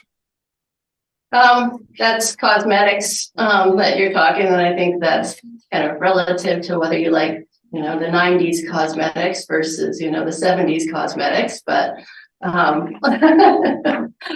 I mean, your kitchen was up, their house require, the kitchens require upgrading. right, but your kitchen was upgraded in 2012, right? Yes, but as I said, it wasn't well upgraded. We went into that house knowing that that was one of the first things that was going to require upgrading. But so. And then the bathroom was upgraded in 2021. The bathroom might have been upgraded sooner. The upstairs bathroom. That said, it is, I don't know if you can see the picture in it. Somebody weighing over 200 pounds has trouble getting to the toilet. Yeah. And honestly, like, a polish up on a small bathroom is a far cry from a designer renovated kitchen. Yeah. Yeah. Okay, I have no further questions. Thank you. Yeah, our upstairs bathroom, if you do take a look at it there, it only has enough room for pedestal sink, and it's extraordinarily narrow. So there is no cabinet space. Ms. DeLauro, questions? Just one question since you're on the topic. So would you consider the finishings and the upgrades in your house then to be of, you spoke about designer kitchens and things, so you would consider your finishes not to be high quality finishings? Yes, definitely. Yeah, like I said, it's thermofoil kind of, what do you call it? The plastic countertops, melamine countertops, and so yeah, I wouldn't say it's high end. I think it was a house that had several children in it, and they were trying to, Yeah, the previous owners had 4 kids and moved in, and it was move-in ready. Don't get me wrong, we haven't had to. We've been there, over a year now, 2 years, almost, and been able to live in it certainly. But it's, are you comparing that to a new upgraded, the one down the block there? I definitely prefer that house. Okay, thank you. No further Mr. questions. Robinson? Mr. Robinson, questions? 2 quick number questions for you guys. Assessment for 2022, what's the number that you have written down there that you would like to have? See, I think I did some math and I just want to know what your number was. Well, I was trying to be objective and look based sort of on the so that was 313, right. And 2023 327. Okay, thank you. I think they're extremely reasonable. Yeah, thank you. I just wanted to check those numbers. Yeah. Thank you. Any other questions? That's all for me. Thank you, Mark. Just a question about the higher end renovations done and some of the comparables. Have you seen those renovations? Aside from the pictures online, no, the pictures online, if you can go to their MLS listing, are pretty outstanding. Plus, it actually, we were able to see one of the 2 had all the permits pulled for it. Well, more so than that, there was a video. Yeah. There was a video, but we couldn't submit it because it. That's true. We tried to submit the link. The link wasn't. You couldn't do a link. So. So yeah, there's videos online for it. And they also talk on the MLS listing that it was designed by and who it was designed by. Jake Lawson, I got a friend who works for him. I can vouch for the cost of their.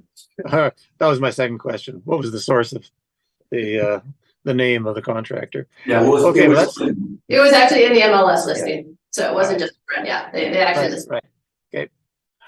Thank you very much. That's all my questions. Thank you so much for your time, and I'm sorry we took and for you guys. Oh, that's quite all right. That's what we're here for. Yeah. As I said, you'll receive our order as quickly as we can get it to you. Okay, thank you guys so much. Thank you.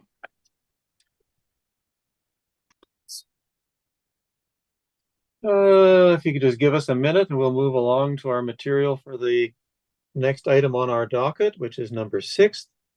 And we have 2021 and 2023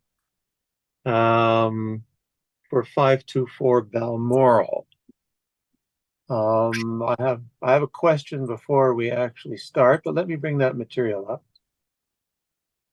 Okay.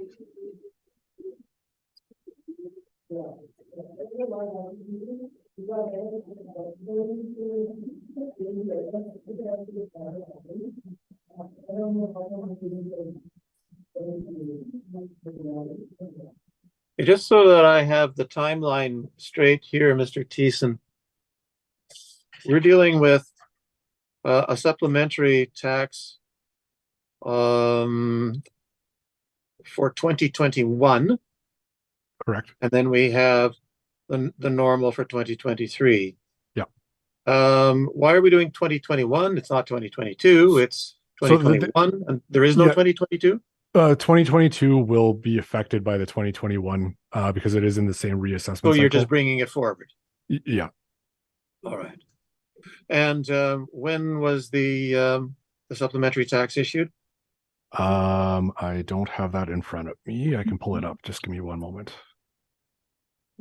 Just give me assurance that we're dealing with the tax year and 1 year previous and no more than that. Oh yeah, no, so we did the adjustments in 2022. So it was going back to 2021. Okay. All right. Yeah. That's fine then.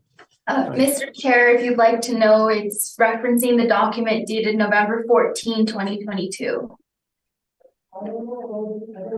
Is that something that's in our docket, you're saying? No, that's just part of the application process. Oh, okay. All right. Okay, thank you. All right, well then, could we have the swearing in, please?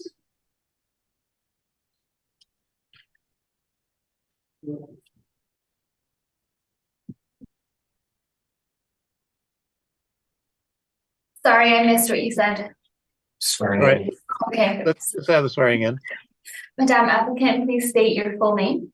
April Joy Antonia Keaton. And you affirm the evidence to represent that this hearing is the truth, the whole truth, and nothing but the truth. Thank you. Thank you.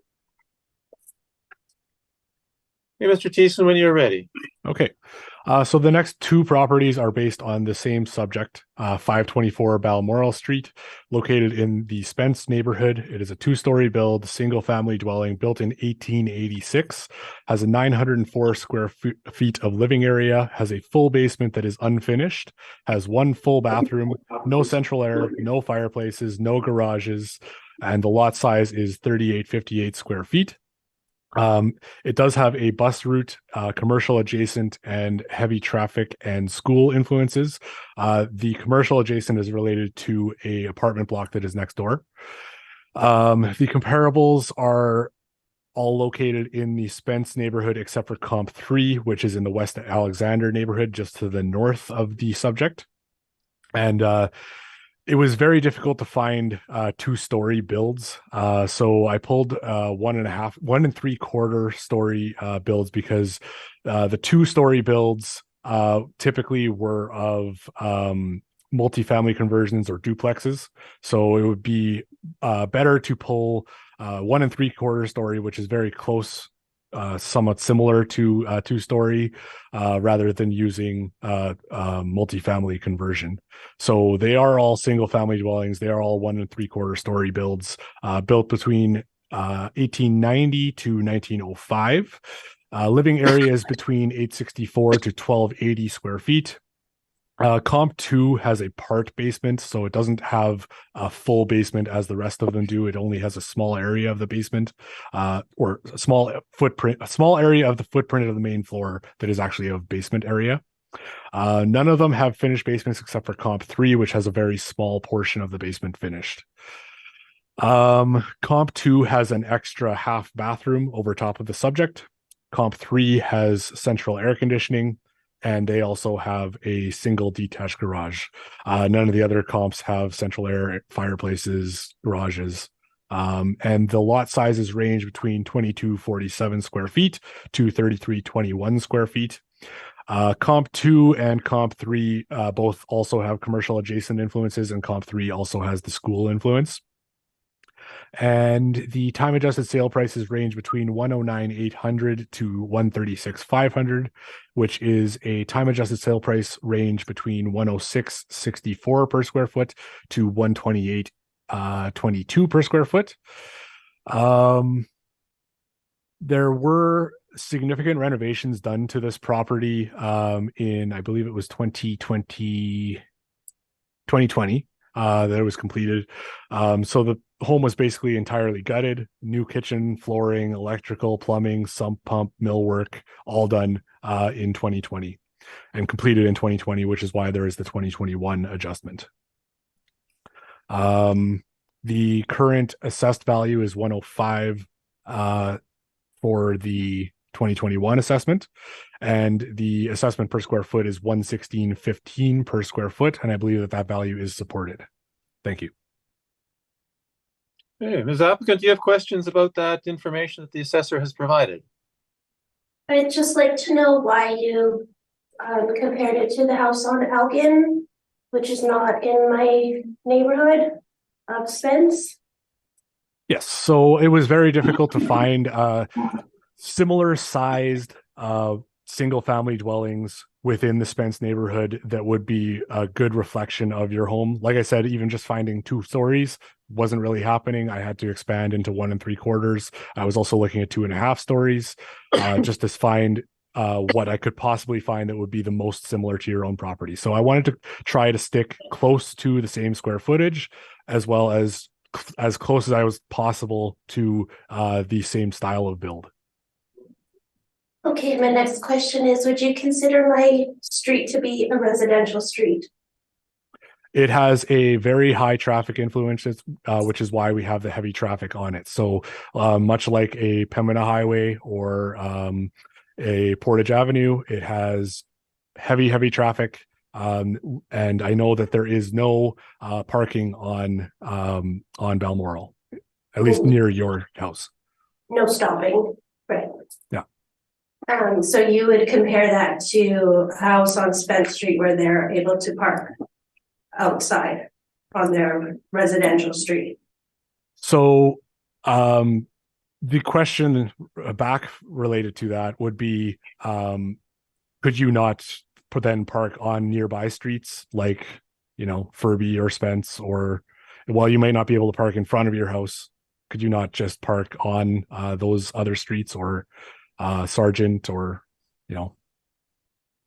Yes, but you would think it would be an inconvenience for the homeowner to not have that compared to the houses on Spence Street or Young Street or even Elgin. It's certainly not going to be apples to apples. There would have to be considerations made for the difference that it is a very heavy traffic influence, which is something that we do have on our record, reflecting the fact that there is a lot of traffic there, unable to stop, unable to park. Okay, those are my questions. Ms. Deloro, do you have questions? Well, just with respect to your comment that you just made that it is a very heavy traffic area, and of course there's no parking there. So was that taken into consideration when you made this assessment? Yes, as I mentioned, in the land influences, we have a heavy traffic influence on the property. So, but your comparables. I was not going to be able, like, the likelihood of being able to find comparables on Balmoral, very, very slim. So I got what I found was the best for size, style of build, as best as I possibly could for the area. A lot of the area is rental units that are multifamily conversions. So pulling multifamily conversion versus a single family dwelling would be less ideal than pulling actually a single family dwelling and looking at it that way. Okay, thank you. Mr. Robinson, do you have questions? I have no questions for the assessor. Mr. Thiessen, what do you know about the condition of the exterior of the building and the roof? So the exterior of the building actually presents kind of dated, as you can see in the subject photos that I included in my brief. It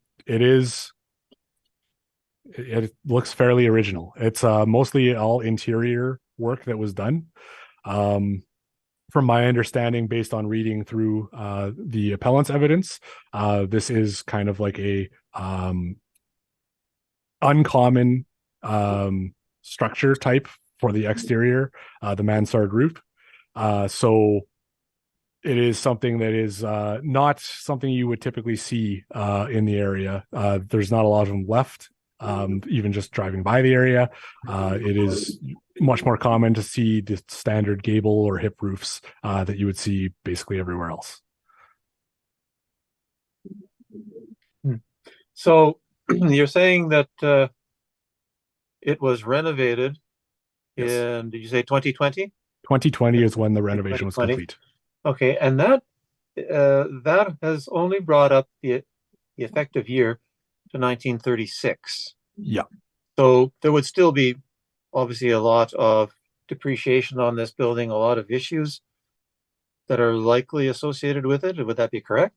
Well, not necessarily. So because the age was so old to begin with and well past what you would typically see for the lifetime of a home, 1886, we're now looking at 150 years almost. Or 140 years, sorry. So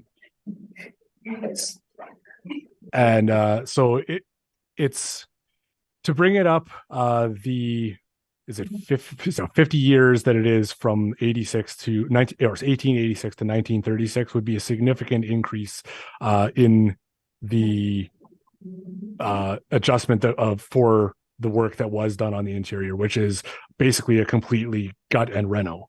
As you will see in the evidence presented by the appellant, submitted by the appellant, you can see in her photos that there were it was completely gutted down to the studs, and then in my photos you can see that it is completely renovated now. So you kind of get an idea of what the condition is then versus now. In addition, as I mentioned previously, there was the flooring, electrical, plumbing, sump pump, and millwork all done at the time of that. And also, was there new wiring and panel? Is this new wiring I'm looking at in the photo? I believe so, and I was actually going to be questioning the appellant when it came time for questioning. All right, that's fine. Well, that's all my questions. So then, Ms. Appellant, if we could have your evidence, please. Okay, as I said in my evidence that I submitted, my tiny house with 900 square feet of living space was built in 1886 and it is located on a very busy street with high traffic. It has one of the highest crime rates in the country. And since the crime in the neighborhood is so high, that increases the noise of the busy street with constant sirens going in front of my house. I do not believe that I live on a residential street because of this. Cars cannot park in front of my house, and I compared it with a multi-family dwelling home on Balmoral that sold in 2021 for $160,000. And it has a living space of 1,829 square feet, which is over double the size of living space that I have at my property.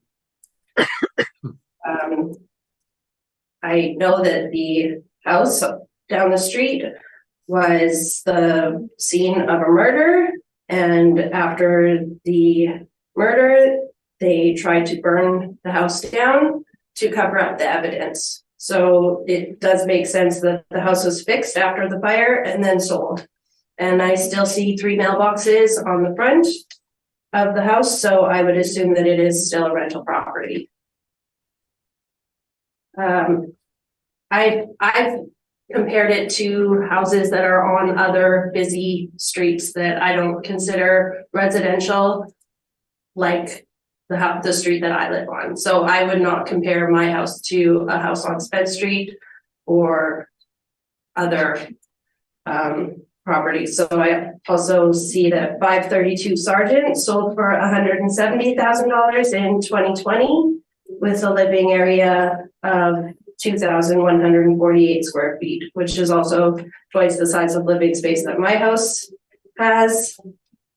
417 Sherbrooke, which sold for $165,000 in 2021.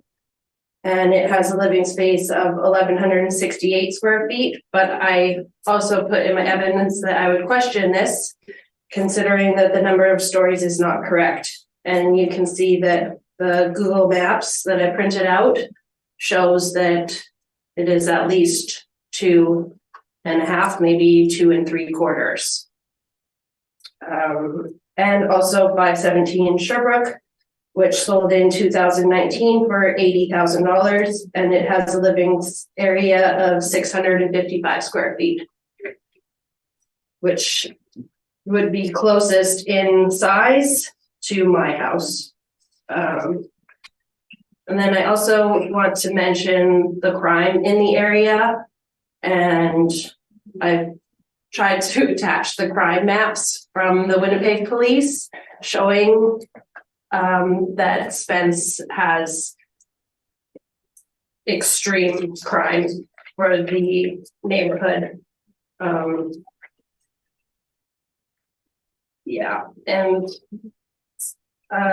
according to Area Vibes, the key findings were that Spence crime rates are 112% higher than the national average. Violent crimes in Spence are 137% higher than the national average. In Spence, you have a 1 in 12 chance of becoming a victim of crime, and Spence is safer than 3% of the cities in Manitoba.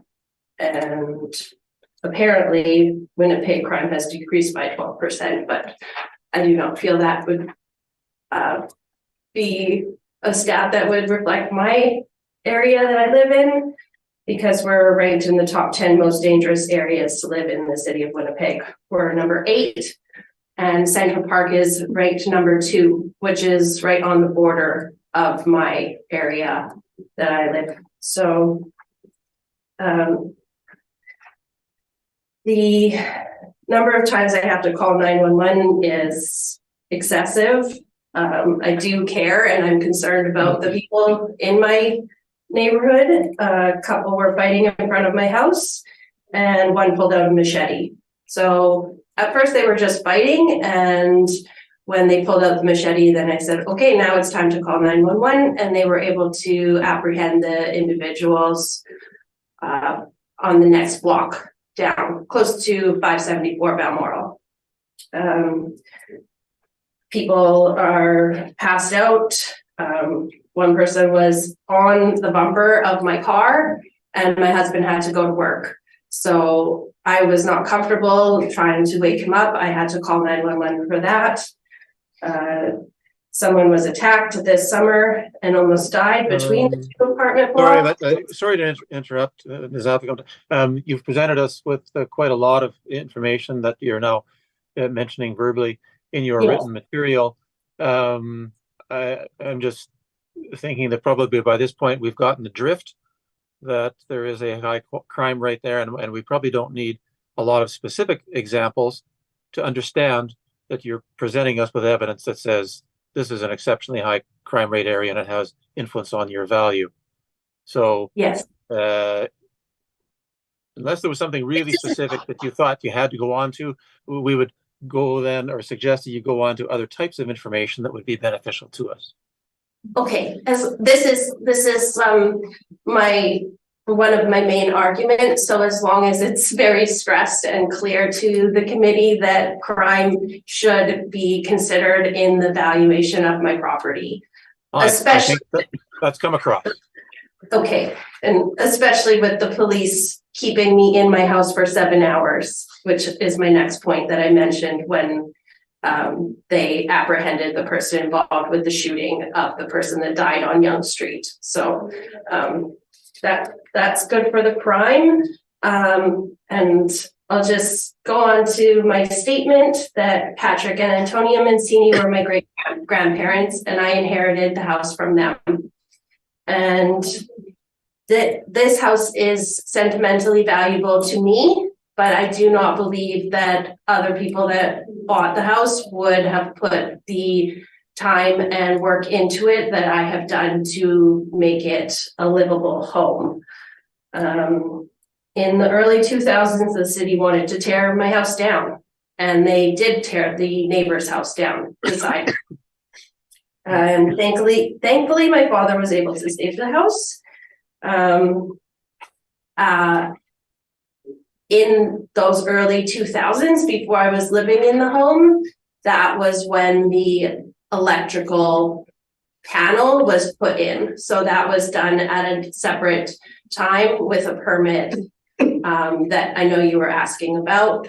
So it used to be knob and tube wiring, and I lived in the house moved in 2010, and the kitchen was gutted.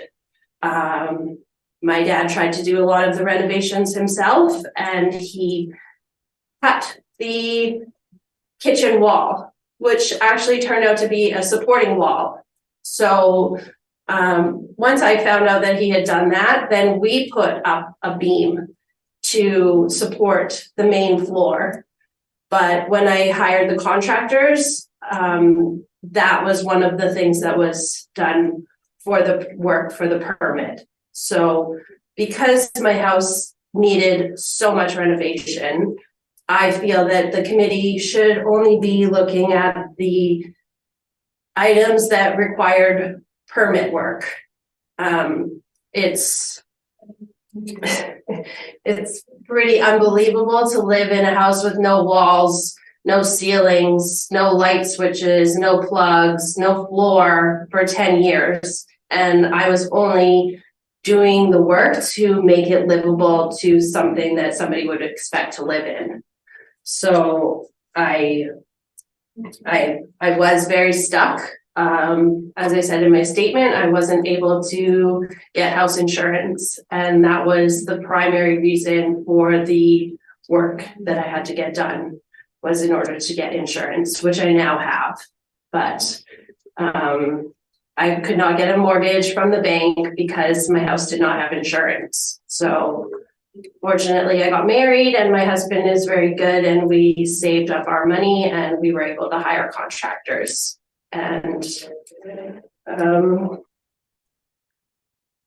yeah, I'm not selling my house. I will never sell my house. I don't feel that we should be comparing this unique house with other properties that are being sold, because it's not for sale. If I die and I don't have children that will inherit the house, I will look to donate it to a women's shelter or something similar where we're able to help the community. But this property will never be for sale, because they'll tear it down and they'll turn it into an apartment block. So the majority of the sales in the area are sold and are rental properties, which you can see from the census of 2016 that I provided. So thank you very much for listening. Oh, you're most welcome. Mr. Thiessen, do you have questions? I do, thank you. So the first question I have is, were you aware that for the 2021 valuation, which is the one we're currently looking at, that only sales prior to April 1st of 2018 would be valid? Just because I see that the ones that you did provide in your evidence are all post April 1st, 2018. So while they would be applicable to the 2023, which is what we will be getting into next, they would not be applicable to the 2021 valuation. No, I'm very bad with time, math, and all of those things. I find this whole thing very complicated, but I feel like it's a very unique house, and nothing compares to it in any year of any sale. So okay. And then I see, based on the permit that I submitted as part of my evidence for the structural alteration for the LVL beam that you mentioned in your presentation, the valuation for that permit was $50,000. How much was spent on the renovation in total, including, like you said, the electrical was done earlier? So including the electrical, including anything else that was done maybe prior to the actual recent renovation, how much was spent total? When I had moved in, I did the demolition myself, and my father had the panel relocated into the basement. So I didn't have electrical plugs. I ran extension wires for 10 years and lived in a home that was completely gutted. So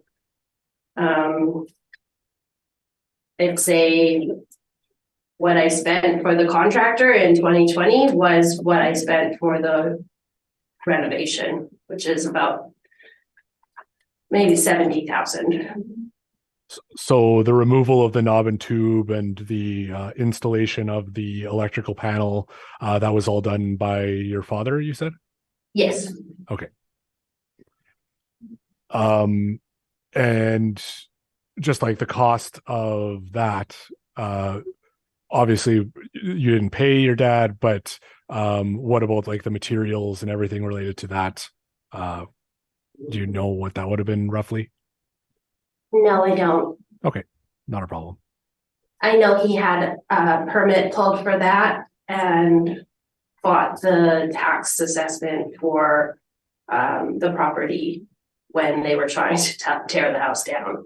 We had to get a structural engineer report to say that it was of sound structure because they said that it was decrepit, and it wasn't. Okay. And then, so just for the record, like, what exactly was all of the work that was done to the property over the entire course of time, starting with the electrical, I think was the first one you did, right? So starting in 2020? Well, starting to wherever the renovations began. So if you did the electrical back, by example, like in 2005, I don't know when exactly it was, what all was done from the beginning of the renovation to the point where it was fully complete and you're now living in an improved house? So the panel was moved from the shed. The back porch was demolished because it was infested with pigeons, and that was falling down. And now I have a tiny little back entry. Then I demolished the lath and plaster and had no insulation. That was done probably in 2009. And in 2010, I moved in and I lived upstairs in my bedroom. I pulled out the carpet that was on the staircase. The contractors came in and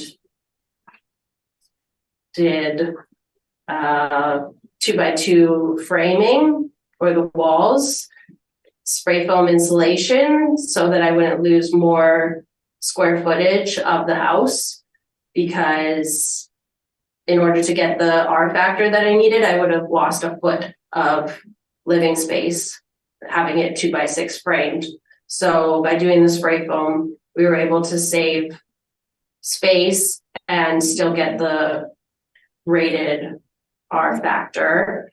They leveled the floor. So at the back door, I had to get 2x6s on their edge, and they built a box, kind of platformed it. And at the front door, it was just a sheet of plywood. So that was the change in the slope of the main floor. The majority of the work was to the main floor because I believe the house had a fire in 1965, and the upstairs bedrooms had been insulated and had drywall at that time. During the 2020 renovation, I also had the plumbing in the bathroom done. They had to vent the sink to the stack, which my dad had already changed in 2008. I believe he took out the cast iron stack and now it's plastic stack. It is an extensive renovation, but having a house that's 138 years old, I think it's justified that it needed work. As you can see from my pictures, I lived in a shell of a house. My sink. If you, sorry, but just let me interrupt for a second. Mr. Yes. Thiessen, is this getting you the information that you were seeking with your question? Yeah, that was good. Yeah, Yeah. you got sufficient? All I right. think so. Do you have further questions? I do not. Ms. Del Oro, do you have questions? Just one for the applicant. I understand from your presentation this house is priceless to you because obviously it was your grandparents. But what do you think would be a fair value? What are you looking for? I think if we could assess it for $95,000, I could sleep with that, but to have it increase 45%, it's excessive to me, and I feel like everybody deserves to have walls and floors in their house. Other people get work done on their house that do not require permits, such as electrical, plumbing, and the structural support. People get kitchen renovations all the time and their properties are not being reassessed unless they have a permit. So I'm begging the board to just focus on the renovations that were done that required the permit. Thank you. Those are all my questions. Thank you. Mr. Robinson, do you have questions? I do not. And I do not have questions. So thank you very much for coming today and giving us this information. We have to do 2023 for the same property. 23. Yes, you're right. I was just catching that.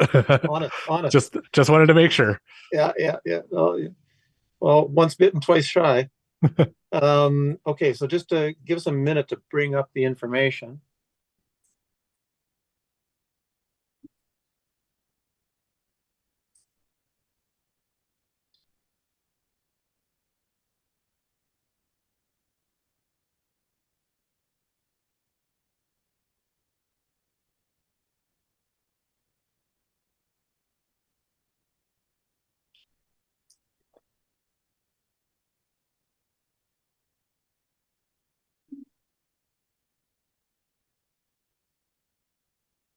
All right, when you're ready.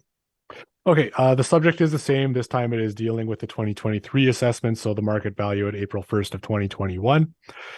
The comparables this time are all located in the Spence neighborhood. 3 of them are 1 3/4 story builds, and 1 of them is a 2-story build. That would be Comp 4. They are all single-family dwellings built between 1893 to 1905. The living area is between 1080 square feet to 1200 square feet. Comp 2 and Comp 1 both have full part area basements versus the full basement of the subject. The full part area, like I've mentioned in a previous property, just means that there was likely some sort of addition or something put on at some point that does only have a crawl space underneath it. Comps 3 and 4 do have finished basements, and the comp 3 has an extra full bathroom, Comp 4 has an extra full bathroom, and Comp 2 has an extra half bathroom. There is central air located at Comp 4, and Comp 4 also has a detached single car garage. The lot sizes range between 2268 square feet to 4112 square feet. Comp 1 and 2 both have commercial adjacent influences, and Comp 1 also has a back lane influence, and then Comp 4 has a commercial influence, rather than being actually adjacent to the commercial. Time adjusted sale prices range between 126,100 to 154,600, and time adjusted sale prices per square foot range between 105.33 per square foot to 143.15 per square foot. And the current valuation is at 110,000 or 121.68 per square foot, and I believe that value is supported by the comparables. Thank you. Ms. Applicant, do you have questions about these? No, I don't.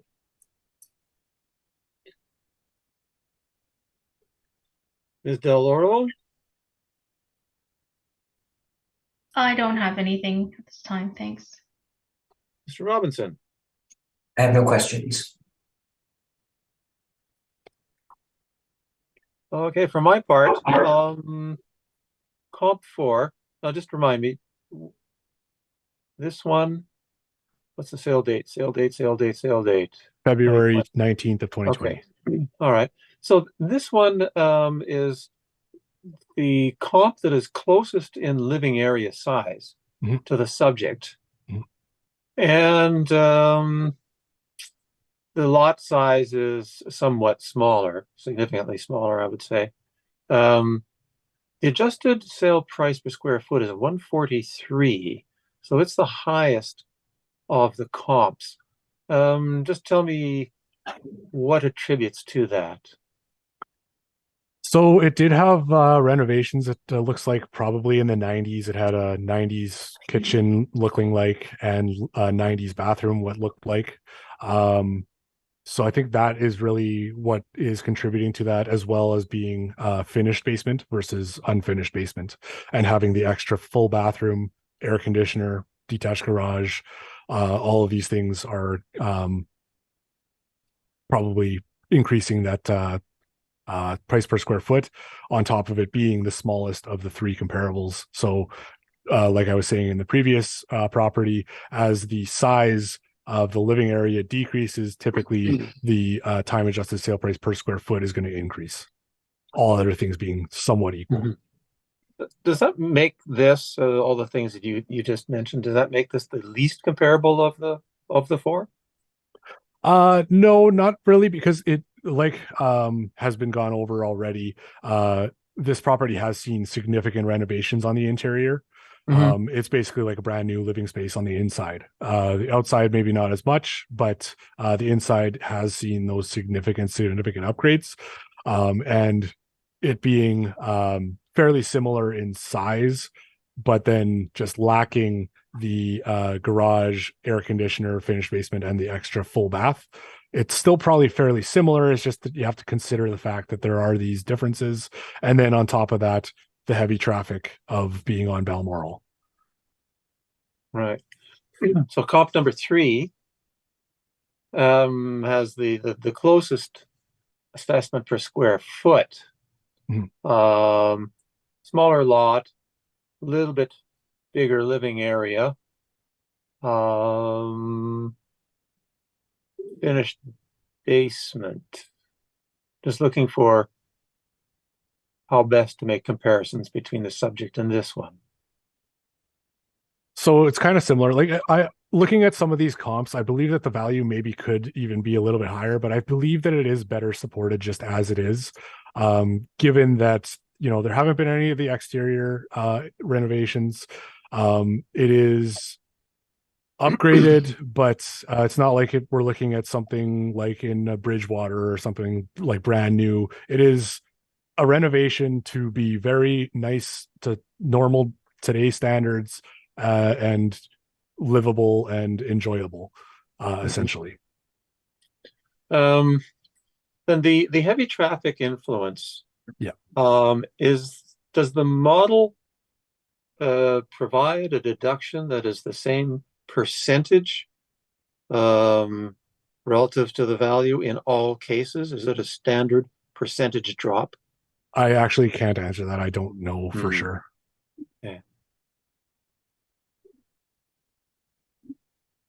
All right, that's all my questions. Thank you very much. Ms. Applicant, could you provide us, please, with your evidence? Well, I just feel like if my previous appeal for the market value is adjusted, then this would just be kind of null and should be like I didn't understand why I needed to appeal this one if I win the other one. If the board finds that the value of my house is less than the assessor has said, then this 2023 assessment should reflect that change. So, Mr.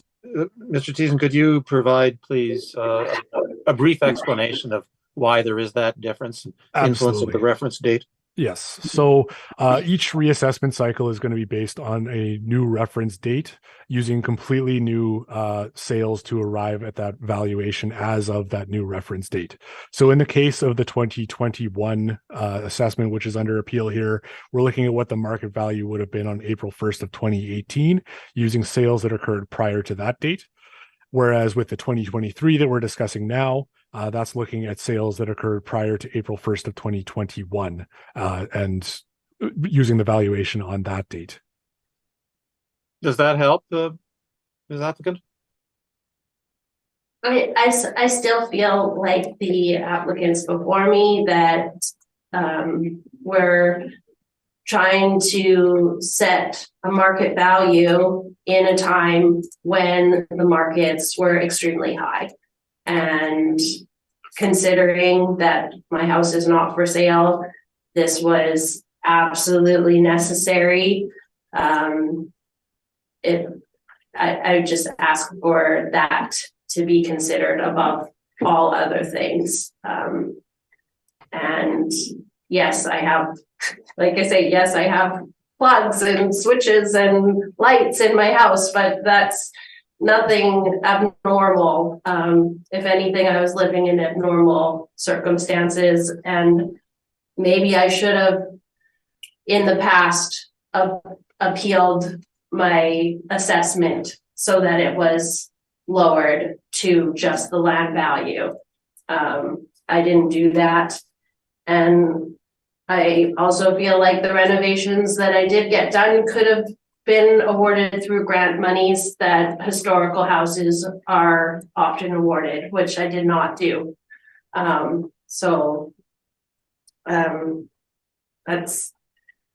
just feel like it's unfair that I have a historical house not listed, but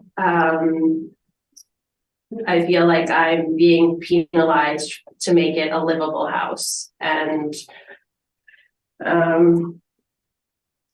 I don't know how to I don't know how you can compare it to anything else. Okay. Mr. Thiessen, do you have any questions for the applicant? I do. With the 2023? Yeah. So as I was mentioning in the 2021, the sales that you provided were post-reference for that assessment. However, they are applicable to this 2023. They did occur after April 1st of 2018, before April 1st, 2021. So just regarding 417 Sherbrooke, you mentioned in your evidence that it's listed as a 1 3/4 story, and you believe that that is incorrect based on looking at Street View. Now, I looked at the Street View, and if you look at the house right next door to the left, it clearly has a little bit more space above the roof line on the one that you're mentioning, the 417 Sherbrooke. So that one is a 2-story. And then if you look 2 doors down on the right, it has an extra half story on top or basically an extra story, and then like there has the half story on top that makes it a true 2.5 story. So looking at this one, it has some of the characteristics that I would fully expect to see in a 1 3/4 story build, which is the roof line kind of cuts into that second floor living space a little bit. So I believe that it is fully accurately reflected as a 1 3/4 story. Also,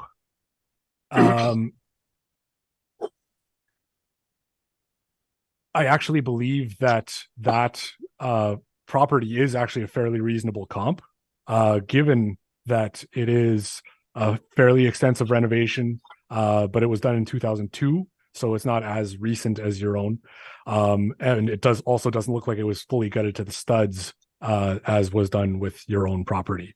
So just wanted to kind of touch base on that one. Let's say, like, it, while you questioned the build type, I believe that is fully accurate as a 1 3/4 story build.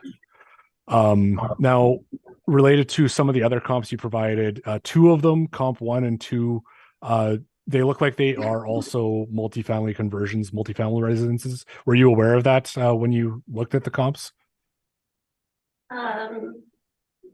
Well, I just compared it. I compared all of these based on their location.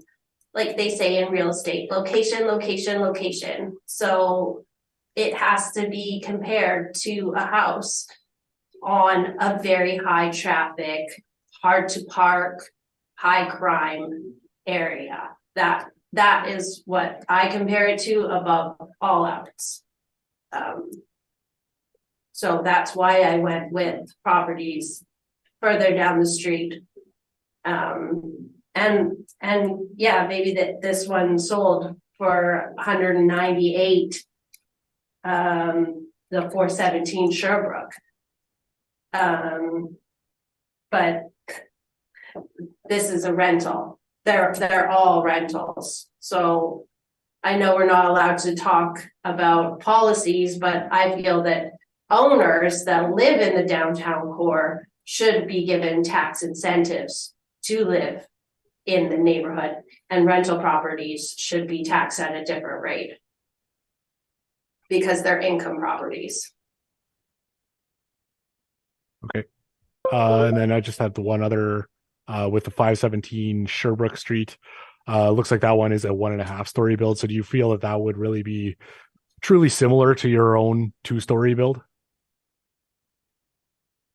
More than the one that you say is a 1 3/4, because you can see it has the first floor, then 2 full windows, and then a tiny little window. So looking at it, regardless of where the roof lines are, 417 Sherbrooke is a 2.5.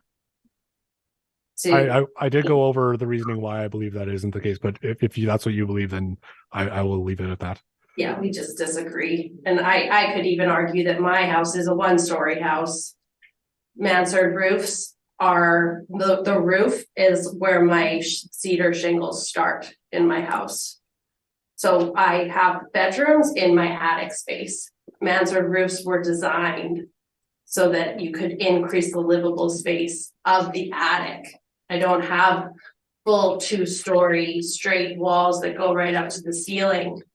I have an angle to them, which makes it difficult. I have the interior walls where I can place pictures and furniture in my house. So having those exterior walls at an angle does take away the full 2-story. So in that case, kind of be like a 1 3/4 story. Yes. Okay, I have no further questions.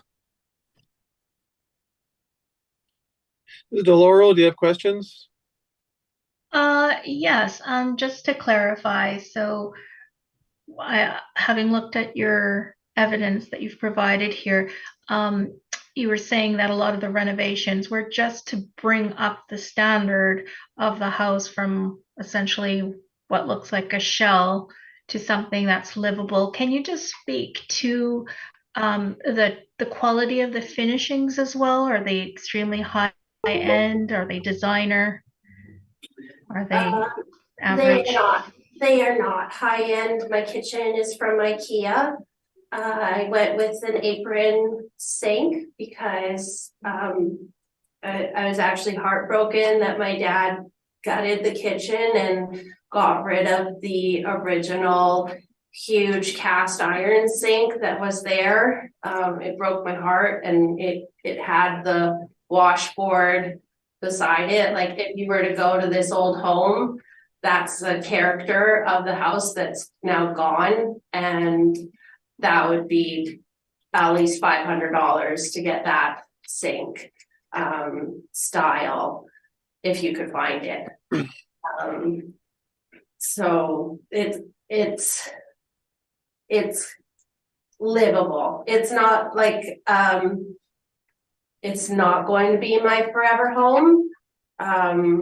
One day, if I am able to have children, I will most likely move out of the area because it is so dangerous. So it is finished in a way that it will possibly one day become a rental. So it's not designer, but it is drywall with laminate tile floors. Okay, thank you for confirming. Thank you. Ms. Robinson, do you have questions? Just 1.5. You spoke about the historical significance of the house and that you've never applied to have it designated as historical. Would that help you? Or would they just, I don't know. I know that there is grant money available that I could have gotten awarded if I had applied and gone through all the paperwork Renovation. for the renovation itself. Okay. Which I chose not to do because it is my house and I want to do what I want to do. I kept the original staircase, but I don't know, maybe they would have said I had to put the lath and plaster back on. I'm not sure. I know that the apartment block on the corner, Balmoral Court, that is listed as a historical property. And you can see in my pictures that I submitted that we have old pictures, 1940, when my grandma first bought the house. The apartment block beside is not there. The house that got torn down is there. My mom watched that apartment block being built. So it's not as old as your place. No. And this is designation. No, there's another, so there's Okay. one in between. Okay. But when the community does the historical tours, my house. one of the Sorry, but stops. I need to interject on that to make the point that the question of whether you would or whether it would help you to have historical significance doesn't have bearing for us, because we really just need to look at what has the market said, what was it saying on the reference date, and this is a hypothetical question that doesn't really get us very far. So, I Mr. Robinson, do you apologize. have another question? Yes, I do. How long has the title to the house been in your name? Just when did you buy it? How long have you had it? Like forever? You inherited, you said. Yes. So it's always been in your name. So my great grandma passed away in 2014. Okay, so you're the last, I might get ruled out of order here too, but what was the last tax assessment that you agreed with? Or have you been appealing this forever? Oh, Okay. Sorry, just- Mr. Robinson, I'll cut you off there. That would not be germane. Sorry, I didn't hear you. I have to cut you off there. That would not be germane. Okay, thank you. no, I've always paid my taxes and I paid them on time, and I paid this reassessment that is equal to the taxes of a year. So I've paid $978 on top of my taxes for Well, 2020. Our role here is to try to put the fairest, the best, the most accurate assessment on the property. and questions of tax don't come into our purview at all, I'm afraid. That would be for council to deal with. Do you have any other questions, Mr. Robinson? Did I say tax and not assessment? If I did, I apologize. We've All right, no, I have no other questions. Okay. And I don't have any other questions. So thank you very much for appearing. We will try to get you our order as quickly as we can. And if you have any concerns with it, there are avenues for further appeal, which you will see described on it. So thank you very much for coming. Thank you very much.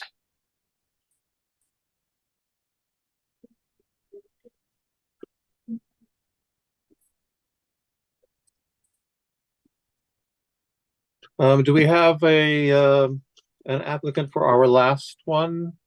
Yes, Mr. we Rojo? did. Also, did I remember to upload his brief? He did send it in. I have it. You Oh, have it? Yeah, okay. that one there? Yes. Yes, okay, great. Well, good evening, everyone. Hello. Just a second while I bring up the information. Okay, Mr. Thiessen, when you are ready. Sorry, I just need to affirm our applicant. That would help too. Mr. Applicant, please state your full name. I'm listening, Sunny. And you affirm the evidence about to present at this hearing is the truth, the whole truth, and nothing but the truth. I do. Thank you. Thank you. Should I take it? Yes, please. Okay. The subject property is at 51 Diamond Dust Drive in Sage Creek. It is a two-story build, single-family dwelling built in 2014, living area of 2282 square feet, has a full basement that is finished, has 2 full bathrooms, 2 half bathrooms, 2 showers, has central air conditioning, has a fireplace, has a attached multi-car garage, and has a lot size of 5419 square feet.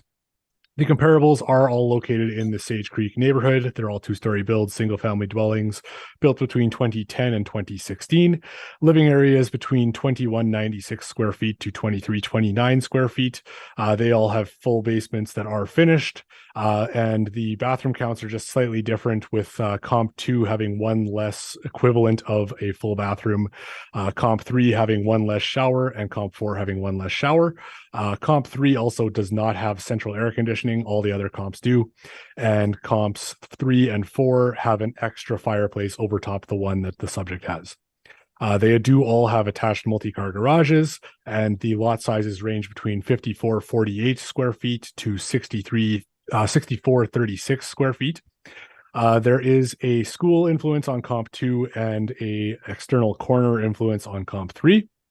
The time adjusted sale prices range between $552,500 to $641,200, and the time adjusted sale prices per square foot range between $251.59 to $275.31. This property was a former show home, former Randall show home. Comp 1 was also a former show home. The other ones were not show homes. So the most recent sale of this property was post-reference in September of 2021. I've included the listing for that sale, but I blacked out the sale price because it is not applicable. And the 2015 sale shown on the comp sheet, that was the sale from the builder to the first owner. Between the 2015 and 2021 sales, the basement was finished. The exterior was developed with a patio and a shed. And these changes were what resulted in the supplementary notice that is under appeal currently. There is no indication of when this work was actually done, but it is shown in the MLS listing, so we do know that it was there prior to the sale. In a late submission of evidence by the owner this morning, they said that the correct area should be 2176 square feet based on a YouTube video of the Randall show home. This is actually inaccurate. I had a chance to review the original building plans for this build, and the area on our records is accurate. It appears what happened is the area of the stairs on the second floor, as well as the main floor cantilever, were excluded from the area. This is obviously inaccurate. These areas should be included. So 2282 is actually accurate area for the build, and Randall often does exclude these spaces in their permits and their building plans. So it's not at all unexpected that this is the case. The current valuation is sitting at 628,000 or 275.20 per square foot, and I believe that this value is supported. Thank you. Hey, Mr. Applicant, do you have questions for the assessor? Yes, actually, I do have a few questions. First of all, I'll start with the why the comparisons that you have are not considered from the street that I live in. For example, 47 Diamond Dust Drive and 39 Diamond Dust Drive. Why it's been considered on the other streets or why not these ones? Did those properties sell? No, but however, I would like to compare to my neighborhood. That is the reason they're not included. We have to use sales to determine the valuation. And I certainly think that you're going based off the price that I purchased the property for.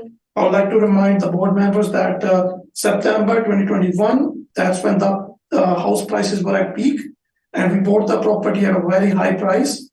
And considering that my parents came from Ontario, they didn't know the house prices, the house values in Winnipeg, Manitoba, and the house price was listed at 669,900. Well, we'd rather actually not know what any sale price was after the reference date. We are obliged to only look at sale prices prior to that date, and we don't really want to be tainted with knowledge of sale prices after it. And just to cover off of that, I did specifically say that I was not looking at the sale of the September 2021. I have it blacked out on the comp sheet and blacked out on the MLS listing for that reason. Okay, all right, sounds good. And then what about the square footage area? So if you, I would like board members to kind of go to the page number 2, where Randall Homes, where this was mentioned. Sorry, what are you referring to now, sir? So I'm kind of referring to page number 2 of the copy that was given to me. And on the right-hand side, it's been mentioned that the square foot area is 2,176 square feet. And it's mentioned here that the square foot is 2,282 square feet. But when I purchased the house, I bought it at 2,176, not at 2,282. This is something that wasn't given to me, that wasn't brought to me. And as a reason, I disagree with the discrepancy that's shown on the assessment compared to the information that was given to me when I actually purchased the property. So I will highly like to emphasize that. And secondly, I'd like to... Sorry, but right now, it's your opportunity to ask questions of the assessor about his information. Your information will come shortly. Sounds good. Well, that's all the questions I have in terms of difference in assessment value. I haven't had a chance to look in detail on what these comparisons are because this came to me just this morning. So I haven't done my due diligence to see how each comparisons, each of these properties differ from the property that I have. So yeah, I'll leave it to that for now. Okay, thank you. Ms. Del Oro, do you have questions? I have no questions, thank you. Mr. Robinson? No questions.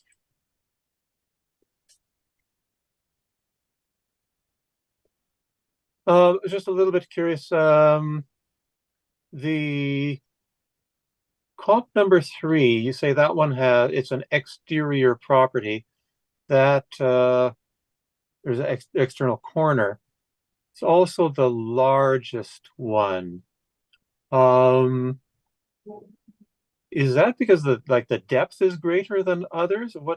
Or is it just it's that sort of triangular shape? Yeah, it's a semi-irregular pie shape-ish lot. Okay. And is the same discount applied when you list it as external influence, regardless of what the traffic volume is, on the two streets. Why would that be significant in this case where these are relatively minor streets?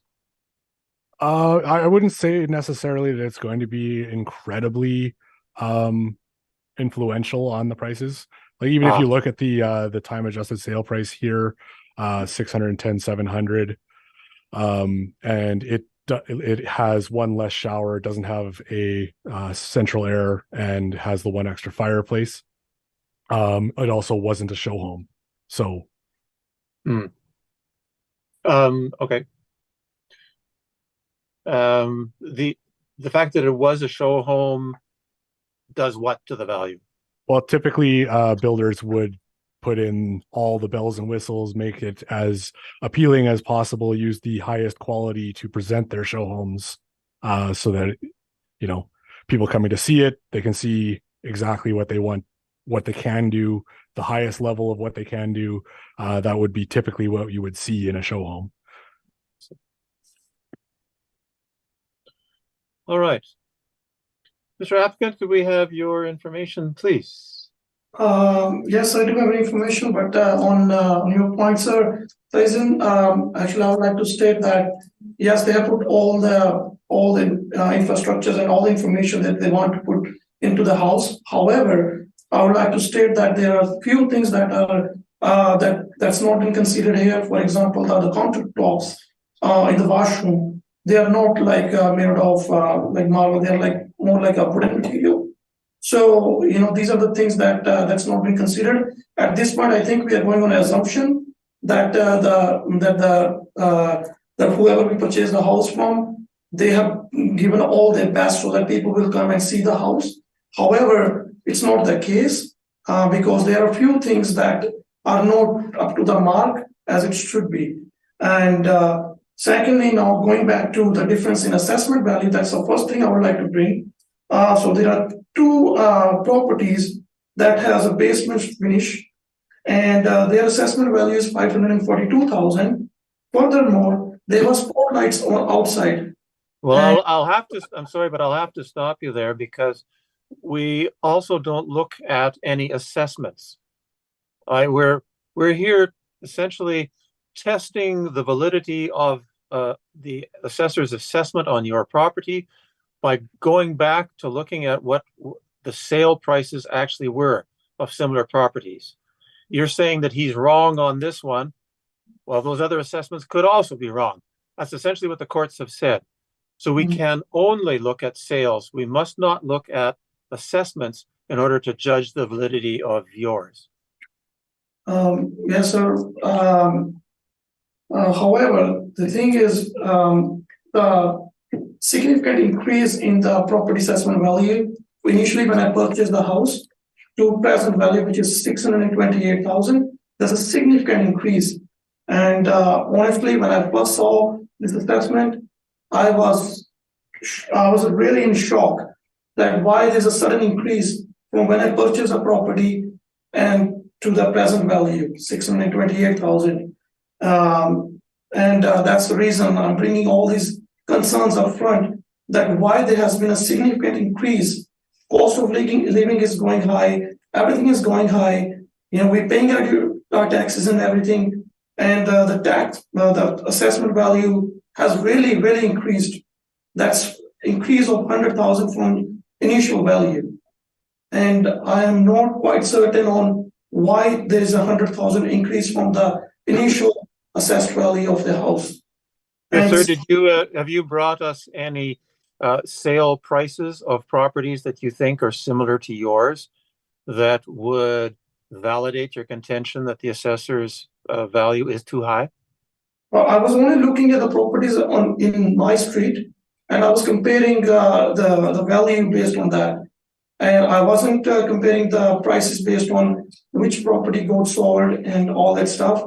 And this is my first time actually experiencing this, and I wanted to do whatever the best I could. And the best I could do is to see how my neighbors are being assessed. And considering they have port lights outside, I don't. They have a heated garage, I don't. And they've been assessed at 542,000, and I've been assessed at 628,000. And that's Well, why, like a lot of things, the first time through can be quite an educational opportunity. As I said, the courts have said, we cannot look to the assessments to validate an individual assessment. We must go look at the sales that actually happened. Assessments must be set properly with reference to sales. And so upon appeal, that's what we have to look at, is what are the sales of properties that would be similar to yours. We must not look at the assessments. okay, in that case, there's another discrepancy that I would like to mention, which is in terms of the square footage area, which is 2,176 when I initially purchased the house, to 2,282 square feet, which is now been assessed. And why there is two different values, and I would like to, if someone can please ensure me that why this happened. Well, Mr. Thiessen, are you able to answer that question? I did already address it previously, but it is an error on Randall Holmes' part. I did look at the original floor plans for the original build. I did all the calculations manually to determine what the total area should actually be. 2282 is actually accurate. What Randall Holmes did was they excluded the area of the stairs on the second floor, and it appears that they also excluded the area of the main floor cantilever off of the great room. But Tyson, I would like to mention that why I'm paying for someone else's mistake. This is not something I did. When I purchased the initial property, I purchased it stating that it was 2,176 square feet. And now you are doing your calculations once again, and that states something else. But this is not my fault, is it? We have always had 2282 on the record. Well, when I initially purchased the price, I didn't have calculation. I think we know sufficient about the square footage at this point. Sir, would there be anything else, anything about the condition of the property that you think perhaps the assessor hasn't taken into account, or the location or anything like that? Yes. Would result in a lower value? Yes, so right in front of our street, there is always a water that accumulates in front. And I've sent multiple emails to City of Winnipeg stating that please fix the road because it causes a health sleeping hazard, as well as there are possibility that there will be mosquitoes there and all these health hazards. So that has never been looked at. I'm paying so much property taxes. I want this to be looked at immediately if I'm paying that much property taxes. This is ridiculous that I'm going from initial assessed value to 100,000 from when I purchased the property. This would have been a factor when I initially purchased the house. And now the 100,000 has really affected my budget in order to pay for the monthly payments on the TIPP. Not for just for this year, I will also have asked for an assessment for the last 2 years since I purchased the house. And I don't understand why there is significant. Is there anything else about the property that you could tell us that means it is not worth what the assessor thinks it is? So, as I mentioned, the front of the street, there is always a water accumulates, and right in front of it there is a gutter, which could also affect the price of the property. Because right in front of it there is a gutter, and there is always a smell coming from there, and also the water accumulates. And also, like in the garage, it's not been done to an extent which you can say that it's amazing, it's a beautiful garage. There's still a lot of work that needs to be done in the garage.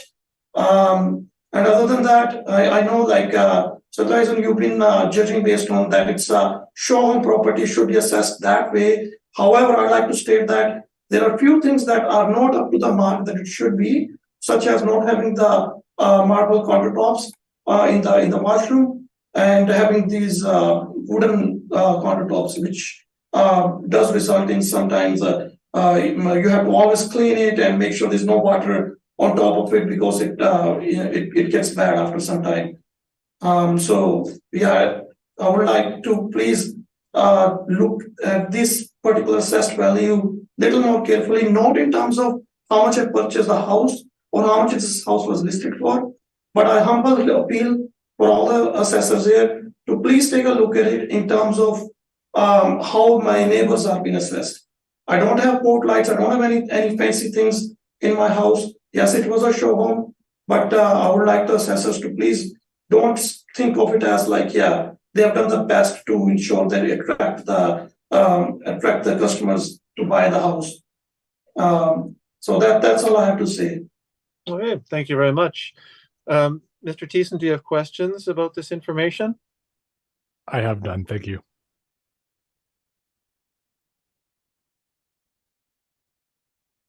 Ms. Del Oro? No, I don't have any questions at this time. Thank you. Mr. Robinson? I have no questions. And I have no questions. Consequently, we have concluded this matter. Thank you very much, sir, for appearing. We will provide an order which you will receive in the mail as quickly as we can get it to you. Thank you. Thank you. Thanks so much. Yep, bye-bye.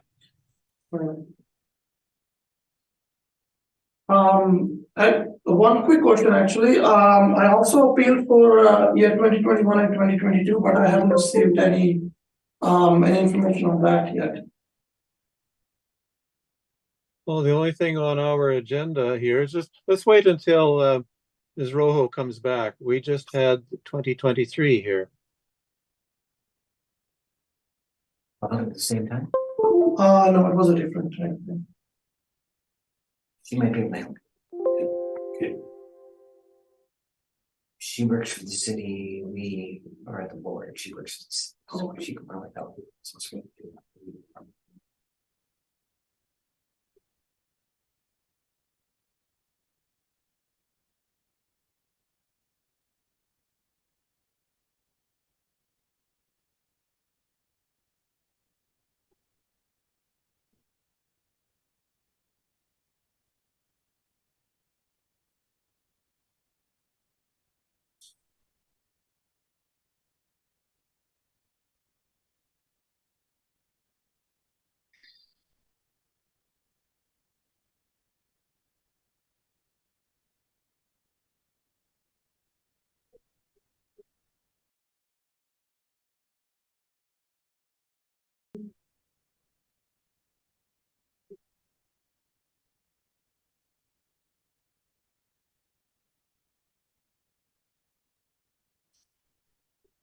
Sorry, it froze from my end. Are we adjourned? Well, there's a question from the applicant about 21 and 22 appeals. Could you repeat your question, please, sir? Yeah, so actually I also appealed for year 2021 and 2022. No, we only, oh, hold on, let me look at your address.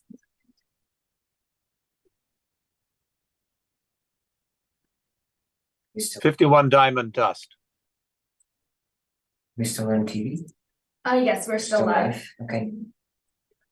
No, it looks like I only have 2023. Oh, that's fine. So next time I will be better prepared for 2021 appeal when I come.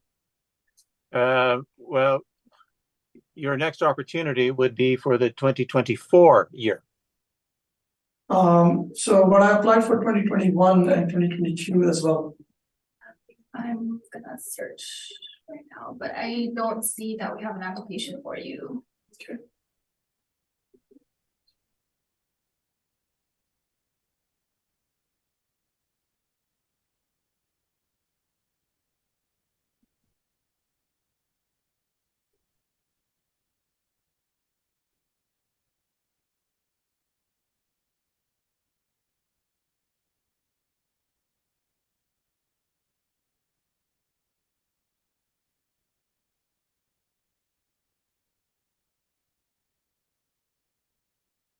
So I have one question, if you don't mind me asking.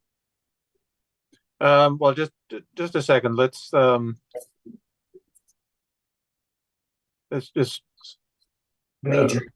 Bellen, is this something that is best dealt with then later to see? Yeah, Is there- we have to send an email to our office to look into it, because at the moment, I don't see any record of his applications. All right. Well, then the administration will look into this and see what they can figure out. But at this point, I would like to adjourn this hearing. We have concluded all the items on our docket. And so we are finished for today. Thank you very much. Thank you. Now, you had a question though that you did want to ask. Is this general knowledge or what? Yeah, actually, I just wanted to ask, just in general, like, we pay so much taxes. And I know, like, we're having an issue right in front of our house. There's a water that accumulates, which Sorry, I'm causes. just gonna have you pause for a moment. Let me just go offline for a moment and then you guys. Oh, can have I'm sorry. discussion. Okay. Of course. Okay.